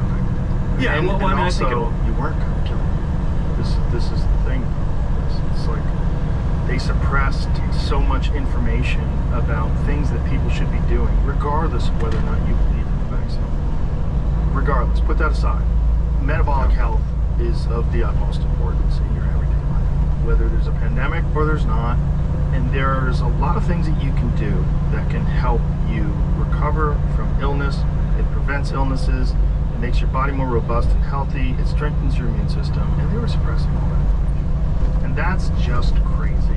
You can't say you're one of the good guys if you're suppressing information that would help people recover from all kinds of diseases, not just COVID, the flu, common cold, all sorts of different things, high doses of vitamin C, D3 with K2 and magnesium. They were suppressing this stuff because they didn't want people to think that you could get away with not taking a vaccine, which is really crazy when you're talking about something that 99.07% of people survive. This is a crazy overstep, but it scared the shit out of a lot of people. To red-pilled, as it were, a lot of people, because they realized, like, oh, 1984 is like an instruction manual. It's like, it shows you how things can go that way with wrong speak and with bizarre distortion of facts. And when it comes down to it, in today's day and age, the way people get information is through your platform, through X. This is how people are getting information. They're getting information from YouTube. They're getting information from a bunch of different sources now. And you can't censor that if it's real legitimate information because it's not ideologically convenient for you. Yeah. So, I mean, that's basically the journey that I've been on, where it started off very pro-free speech, free expression. And then over the last 10 years, there have been these two big episodes. It was the Trump election and the aftermath, where I feel like in retrospect I deferred too much to the kind of critique of the media on what we should do. And since then, I think generally trusted media has fallen off a cliff, right? So I don't think I'm alone in that journey. I think that's basically the experience that a lot of people have had is, okay, it's the stuff that's being written about is not kind of all accurate. And even if the facts are right, it's kind of written from a slant a lot of the time. Of course. And then there was the government version of it, which was during COVID, which is okay. Like, it's like our government is telling us that we need to censor true things. It's like, this is a disaster. And it's, it's not just the U.S., right? I think that a lot of people in the U.S. focus on this as an American phenomenon, but I kind of think that the reaction to COVID probably caused a breakdown in trust in a lot of governments around the world. Because, I mean, 2024 was a big election year around the world, and there were all these countries, actually, just like a ton of countries that had elections, and the incumbents basically lost every single one. So there is some sort of a global phenomenon where whether it was because of inflation, because of the economic policies to deal with COVID, or just how the governments dealt with COVID, seems to have had this effect that's global. Not just the U.S., but like a very broad decrease in trust, at least in that set of incumbents, and maybe in sort of these democratic institutions overall. So I think that what you're saying of, how do people get their information now? It's by sharing it online on social media. I think that that's just increasingly true. And my view at this point is like, all right, like, start off focused on free expression. We kind of had this pressure tested over the last period. I feel like I just have a much greater command now of what I think the policy should be, and like, this is how it's going to be going forward. And so I mean, at this point, I think a lot of people look at this as like a purely political thing. It's because they kind of look at the timing and go, hey, well, you're doing this right after the election. It's like, okay, I try not to like change our content rules like right in the middle of an election either, right? It's like, there's not like a great time to do this. It's, right. And you want to do it a year later. Yeah, it's like there's no good time to do it. There's, right. And whatever time is going on, there's going to be, so the good thing about doing it after the election is you get to take this kind of cultural pulse as like, okay, where are people right now, and how are people thinking about it? We try to have policies that reflect, mainstream discourse. But yeah, I mean, I don't know. This is something I've been thinking about for a while. I think that this is going to be pretty durable because at this point we've just been pressure tested on this stuff for like the last 8 to 10 years, with like these huge institutions just pressuring us, and I feel like this is kind of the right place to be going forward. What was it like when they were, all right, folks, it's that time of year. Everyone is on a mission to improve their health and wellness habits and set the tone for 2025 by sticking to a routine. And while sticking to a healthy routine isn't always easy, it's so worth it. And you all know that I've been using AG1 for years. It's honestly been so supportive of my foundational nutrition. AG1 is a daily health drink that combines vitamins, minerals, superfoods, and more in just one scoop. And many traditional supplements are poorly absorbed, but AG1 is designed for maximum nutrient absorption and is packed with micronutrients that are hard to get in your everyday diet. You can also add a few drops of their vitamin D3 plus K2 for added immune support. It's a game changer, especially during the winter months. So set the tone for a healthy year ahead with AG1. Simply put, it's a way to invest in your health now and in the long run. And that's why I partnered with them for so long. Try AG1 and get a free bottle of vitamin D3, K2, and 5 free AG1 travel packs with your first subscription at drinkag1.com/Rogan. That's a $76 value gift for free if you go to drinkag1.com/Rogan. Seriously, folks, check it out. This episode is brought to you by Laird Superfood. Let me tell you right off the bat, I have been using Laird Superfood for years now, and you should too. If, like me, you're fed up with all the toxic chemicals in food these days, and you only want clean ingredients that are minimally processed, then this stuff is for you. Laird Hamilton, founder and badass big wave surfer, stands behind everything that goes into their products. I know him, he's an awesome guy, he's the real deal, and he's a crazy health nut, which led him to make this company. Here's what makes the difference. Laird Superfood uses high quality ingredients like coconuts with MCTs, coconut sugar, and powerhouse functional mushrooms. All their products have a strict no list, no seed oils, no flavor enhancers. It's just clean stuff that fuels my body. So what do you try first? I would go for the Laird Superfood Creamer. Their best seller is the sweet and creamy with functional mushrooms variety, but personally, I'm a big fan of the turmeric one. It's a game changer. Plus, pair that with their performance mushrooms or perform coffee, and you've got sustained energy for hours. Visit lairdsuperfood.com, use the code JOE20 and get 20% off your first purchase plus free shipping. That's JOE20 for 20% off your first purchase with free shipping. Like, first of all, what was the premise? Like, what they're saying was your offense? Was it that you were allowing information that was not true, that was getting out there? I know there was also, they're saying that you guys were allowing hate groups to speak. There's a lot of this. Yeah, I mean, the tough thing with politics is that there's like, well, when you say someone's coming after you, are you referring to kind of the government and investigations and all that? I mean, so the issue is that there's what specific thing an agency might be looking into you for, and then there's like the underlying political motivation, which is like, why do the people who are running this thing hate you? And I think that those can often be two very different things.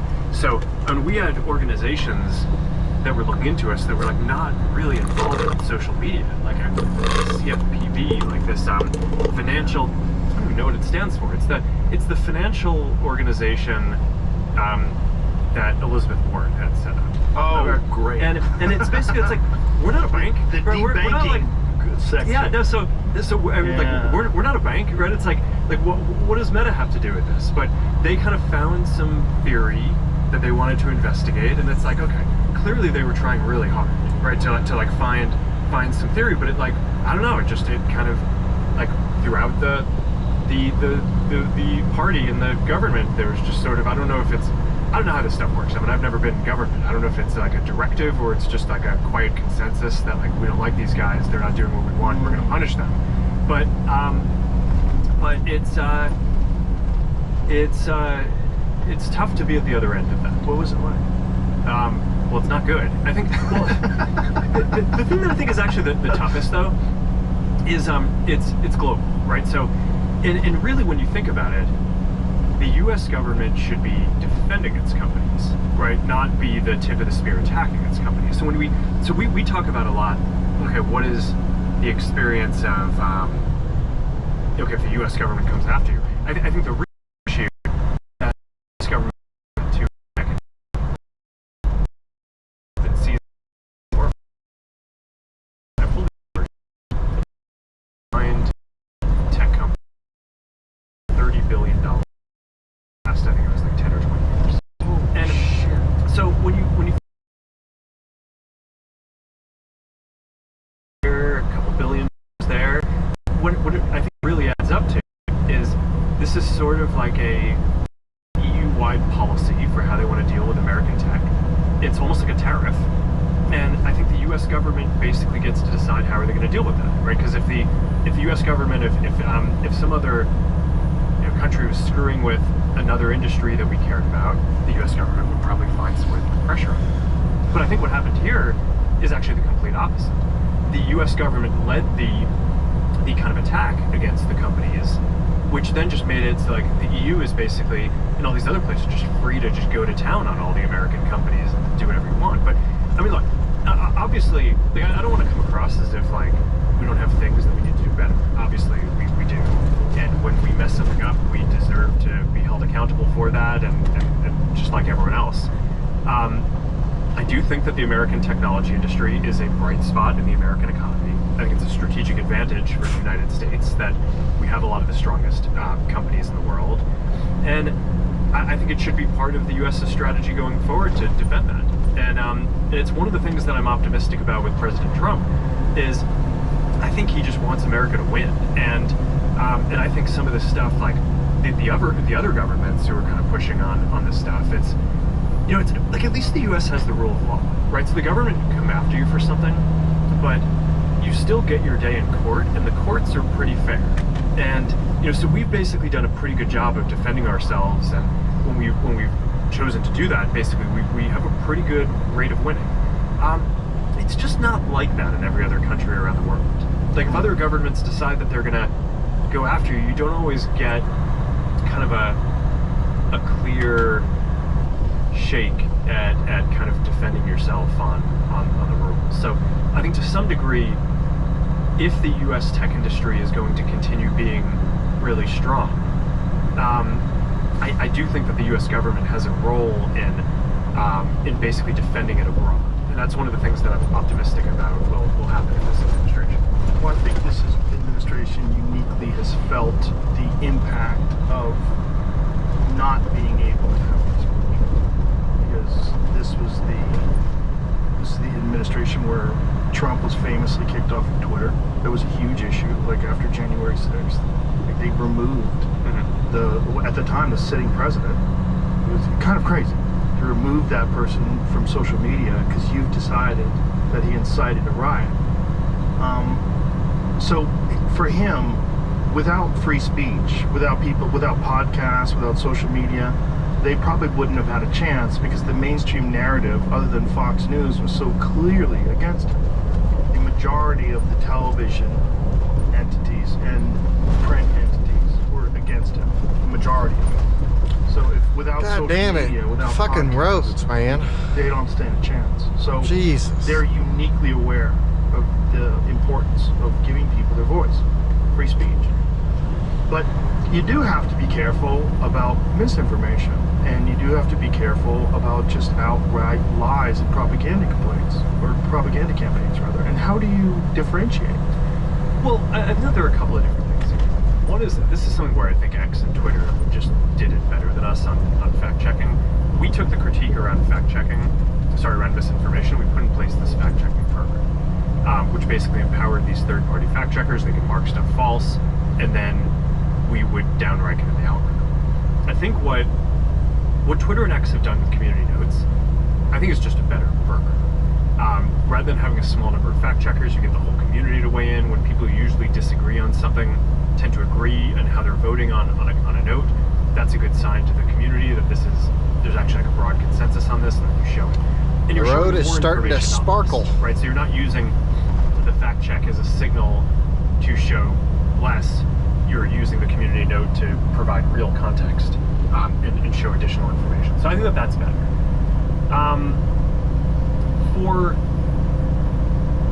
when you're talking about like nation states or people interfering, a lot of that stuff is best rooted out at the level of kind of accounts doing phony things. So you get like, whether it's like China or Russia or Iran or like one of these countries, they'll set up these networks of fake accounts and bots, and they coordinate, they post on each other's stuff to make it seem like it's authentic and kind of convince people it's like, wow, a bunch of people must think this or something. And the way that you identify that is you build AI systems that can basically detect that those accounts are not behaving the way that a human would. And when we find that there's like some bot that's operating an account. How do you differentiate? How do you figure that out? It just, I mean, there are some things that a person just would never do, right? So, have you met Lex Friedman? Yes. Yeah. He might not be. Well, but is he going to take? But is he going to take? Yeah, no, is he going to take Is he going to make a million actions in a minute? It's like, yeah, probably not. Okay, so it's that. Well, I mean, it's more subtle than that. I think like these guys are pretty sophisticated, and it's an adversarial space. So, so we find some technique, and then they basically kind of update their techniques. But we have a team of it's effectively like intelligence, counterintelligence folks, counterterrorism folks, AI folks who are building systems to identify what are these accounts that are just not behaving the way that people would, and how are they interacting, and then sometimes you trace it down, and sometimes you get some tips from different intelligence agencies, and then you can kind of piece together over time. It's like, oh, this network of people is actually some kind of fake cluster of accounts, and that's against our policies, and we just take them all off. Is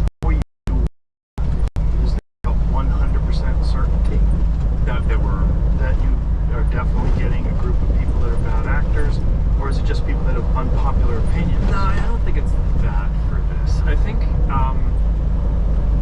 but what I'm saying is, how do you determine? Yeah. Like, how do you at what percentage of accuracy are you determining? Do you ever accidentally think that people that are going to get moderated are actually just real people? Yes, I think for the specific problem around these like large coordinated groups doing kind of like election interference or something, it's a large enough group. We have like a bunch of people analyzing it. It's like they study it for a while. I think we're probably pretty accurate on that. But I actually think one of the bigger issues that we have in our moderation system is this precision issue that you're talking about. And that is actually, of all the things that we announced this week, in terms of how we're going to update policies, changing content filters to have to require higher confidence and precision is actually going to be the thing that reduces the vast majority of the censorship mistakes that we make. Right? Removing the fact checkers, replacing them with community notes, I think it's a good step forward.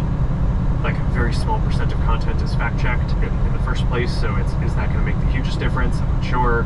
I think it'll be a positive step though. We like opened up some content policies, so some stuff that was restricted before we opened up. Okay, that's good. It'll mean that some set of things that might have been censored before are not. But by far the biggest set of issues we have, and you and I have talked about a bunch of issues like this over the years, is like, it's just, okay, you have some classifier it's trying to find, say, like drug content, right? People decide, okay, it's like, the opioid epidemic is a big deal, we need to do a better job of cracking down on drugs and drug sales, right? I don't want people dealing drugs on their networks. So we build a bunch of systems that basically go out and try to automate finding people who are dealing with drugs. And then you basically have this question, which is, how precise do you want to set the classifier? So do you want to make it so that the system needs to be 99% sure that someone is dealing drugs before taking them down? Do you want it to be 90% confident, 80% confident? And then those correspond to amounts of, I guess the statistics term would be recall. What percent of the bad stuff are you finding? So if you require 99% confidence, then maybe you only actually end up taking down 20% of the bad content. Whereas if you reduce it and you say, okay, we're only going to require 90% confidence, now maybe you take 60% of the bad content. But let's say you say, no, we really need to find everyone who's doing this bad thing. And it doesn't need to be as severe as dealing drugs. It could just be, I mean, it could be any kind of content of any kind of category of harmful content. You start getting to some of these classifiers might have 80-85% precision in order to get 90% of the bad stuff done. But the problem is, if you're at 90% precision, that means 1 out of 10 things that the classifier takes down is not actually problematic. And if you filter it, if you kind of multiply that across the billions of people who use our services every day, that is millions and millions of posts that are basically being taken down that are innocent. And upon review, we're going to look at it and be like, this is ridiculous that this thing got taken down, which, I mean, I think you've had that experience, and we've talked about this for a bunch of stuff over time. And but it really just comes to this question of where do you want to set the classifiers? So one of the things that we're going to do is set them to require more confidence, which is going to mean that it will maybe take down a smaller amount of the harmful content, but it will also mean that we'll dramatically reduce the amount of people whose accounts we're taking off.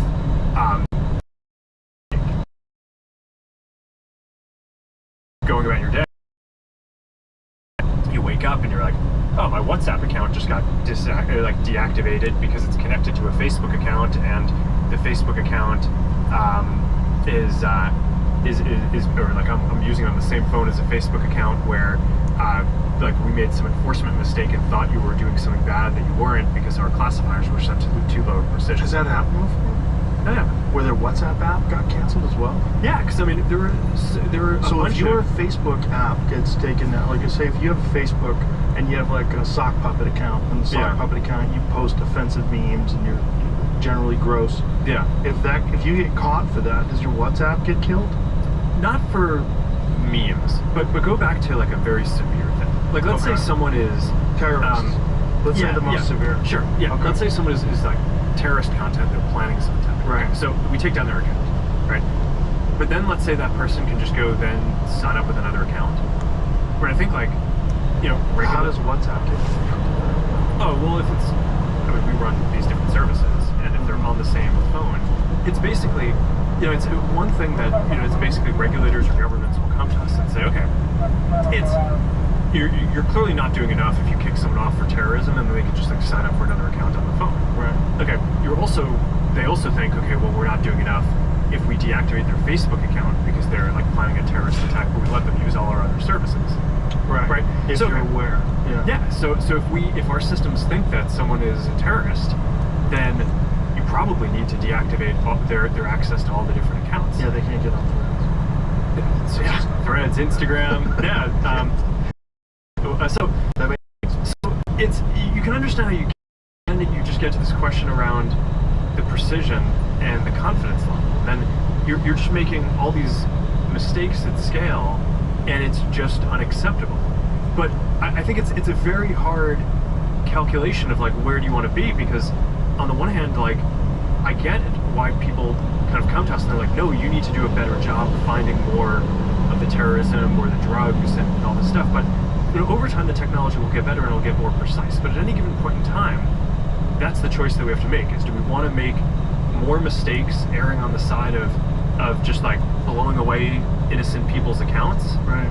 Or do we want to get a somewhat higher percent of the bad stuff off? And I think that there's just some balance that you need to strike on this. We were having a conversation. Playoffs? We're talking about playoffs? Yeah, you bet we are. Get in on the action at DraftKings Sportsbook, an official sports betting partner of the NFL. Scoring touchdowns is key to winning in the playoffs, and you can score big by betting on them at DraftKings, the #1 place to bet touchdowns. Ready to place your first bet? Try betting on something simple, like a player to score 6. Go to the DraftKings Sportsbook app and make your pick. New DraftKings customers can bet $5 to get $200 in bonus bets instantly. Download the DraftKings Sportsbook app and use code ROGAN. That's code ROGAN for new customers to get $200 in bonus Holy bets shit, instantly that guy. when you bet just $5. Only on DraftKings Sportsbook. The crown Holy is fuck. yours. Gambler 21 and over.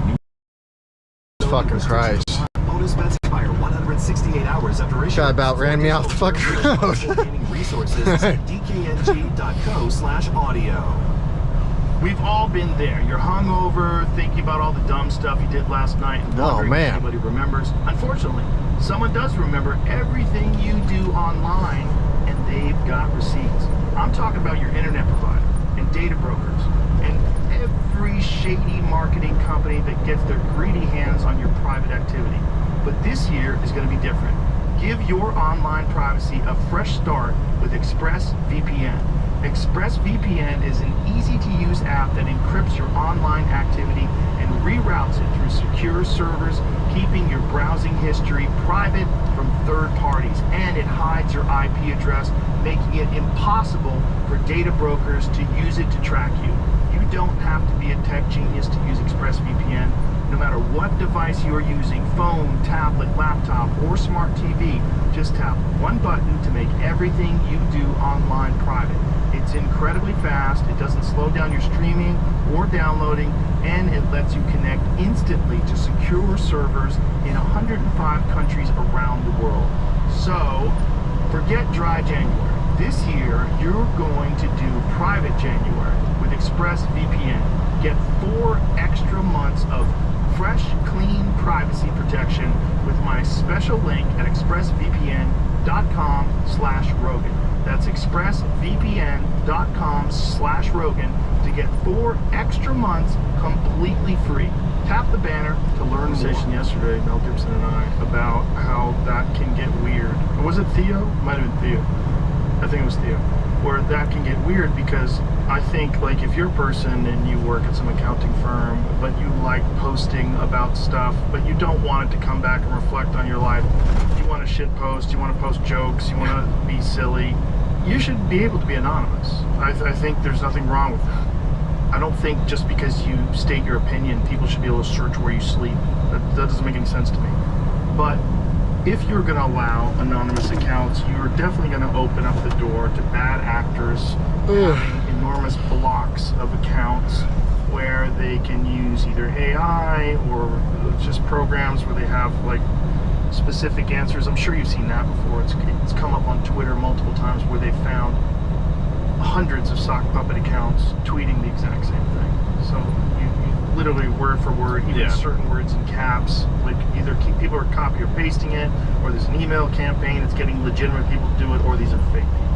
You're going to have, if you're going to have anonymous accounts, which I think you should, because I think whistleblowers, I think the benefits of anonymous reporting on important things that the general public needs to know about, especially whistleblower type stuff, you have to have some ability to be anonymous. But if you're going to do that, you're also going to have the possibility that these aren't real people, that these are paid actors, these are paid people, or not people at all, or they're running programs, and they're doing this to try to sway public opinion about very important issues. Yeah. A lot of what we've seen too, I mean, there's the anonymous accounts. Also, just over time, I think a lot of the kind of more interesting conversations have shifted from the public sphere to more private ones. So, WhatsApp groups, private groups on Facebook. I'm sure you have this experience where maybe 10 years ago you would have posted your kind of quick takes on whatever social media you were using. Now, you know, the stuff that I post on Facebook and Instagram, it's like I put time into making sure that that's kind of good content that I want to be seen broadly. Yeah. And then like post the jokes that I make or like with my friends in WhatsApp, right, in groups. Yeah. So yeah, I think that's kind of where the world is more broadly. Yeah. No, I think so for jokes, for that kind of stuff, for comedians for sure. Because also, we'll say things that we don't really mean. We just say it because it's a funny thing to say. Like, I think everyone does. For sure. Yeah. Which is just a weird thing about taking things out of context, particularly on social media where people love to do that. But there is this problem of, like, let's just say that you're a country that's involved in some sort of an international conflict, and you have this ability to get out this fake narrative and just spread it widely about all sorts of things you're accusing this other government of, all sorts of things that aren't true. Yeah. And it just muddies the water of reality for a lot of people. Yeah, and that's why that side of things, the kind of governments running these broad manipulation campaigns, I mean, we're not letting off the gas on that at all. I think most categories of bad stuff that we're policing, everyone agrees is bad. Right? No one's sitting there defending that terrorism is good, right? Or child exploitation, or drugs, or IP violations, or people inciting violence, or it's like most of the stuff is bad. People clearly believe that election interference and foreign government manipulation of content is bad. So we have, this is the type of stuff that the vast majority of our energy goes towards that, and we're not changing our approach on any of that. The two categories that I think have been very politicized are misinformation, because who gets to judge or what's false and what's true? You may just not like my opinion on something, and then people think it's false, but I think that one's really tricky.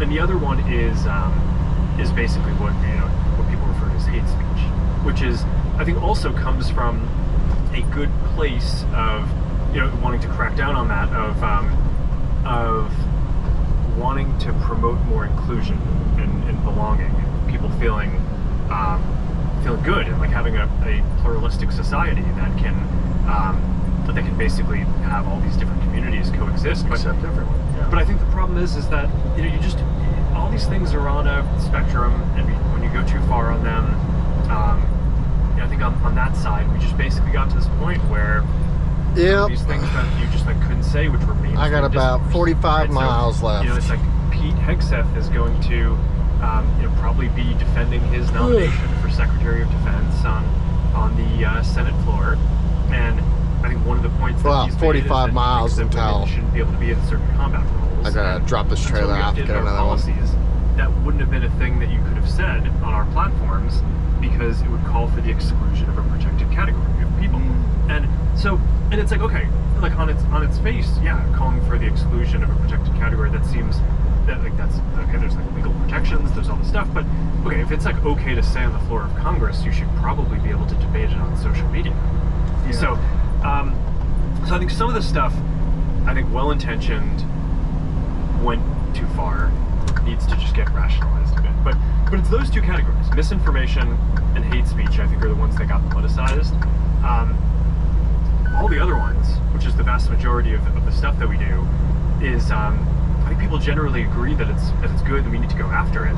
But then you just get into this problem of the mistakes, like you're talking about. Okay, well, what confidence level do people want us to have in our enforcement?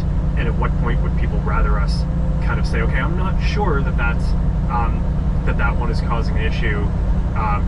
So on balance, maybe we should just leave that person's account out, because the pain of just nuking someone's account when you're not sure or you make a mistake is that's pretty real too. Right. Yeah. Very, very complicated. Yeah. It's kind of hard to tell if it's icy or not. It's there's a moment where I was seeing the road sparkle, but I'm seeing a lot of water get kicked up off the back of trucks and cars' tires. There is a lot of salt on the road from the last storm, and I haven't lost any traction quite yet. So, but it has the potential to be very, very icy. These are new things in terms of the impact it has on society, on opinions, on conversations, on distribution of information. There's never been a thing like this that the government didn't control. So it makes sense from their perspective, continuing the patterns of behavior that they've always exhibited, which is to have control of the media. I mean, there's been CIA operatives that have been in major newspapers forever. There's always been that.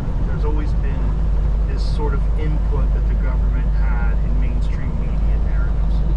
They are in a position now where they're losing that. They've essentially lost it, and especially with this the push during COVID deteriorated, as you were saying before, the opinion and the respect that people have for the facts that are coming from mainstream journalism in a way that I've never seen before in my life, where an enormous percentage of the population does not trust mainstream. So, well, what do they trust? They trust social media. Well, who's running that? Well, there are a bunch of people who figured it out and invented it. Well, then fuck that. Like, we got to crack down on that. Like, we've got to get our hands on this, which is what we saw during COVID, which we saw during the Biden administration's attempt to remove the Hunter Biden laptop story from Twitter, and all these different things that we saw happen, the way they contacted you guys, what they're trying to do with getting you to remove real information about vaccine side effects, like that. This is like this new attempt to crack down on new is a distribution outlet that's far more successful than anything they've ever controlled before, and they have no control of it, right? They had CBS, they had NBC, they had when they had the New York Times and all these Washington Post, when they were in control of narratives in that way, it was so much easier. There wasn't some sort of pirate radio voice that came on and said, hey guys, like here's the latest studies that shows this is not true. Here's why they're lying about that. Here's why they're lying about this. And now that's what you get all day long on X. It's all day long. It's like dissolving illusions. And that's a completely new thing that probably led to Trump getting elected. Yeah, I mean the causality there is tricky, but because there's a lot of things. Yeah, there's a lot of things. But without it, he probably doesn't get elected. It's tough to know. I mean, I do come back to this point that there were every major incumbent lost their elections. So I think that's also. But it might be because of that revealing how kind of incorrect and dishonest I think some of these governments were. Yeah. So I think that's quite possible. And I mean, I do think that there is this cycle that goes on where within a society, it's not just the government that has power. There's like certain people who are in these like culturally elite positions. All right, I'm gonna stop streaming. It's getting too dark. Can't see shit on the camera. So, see ya.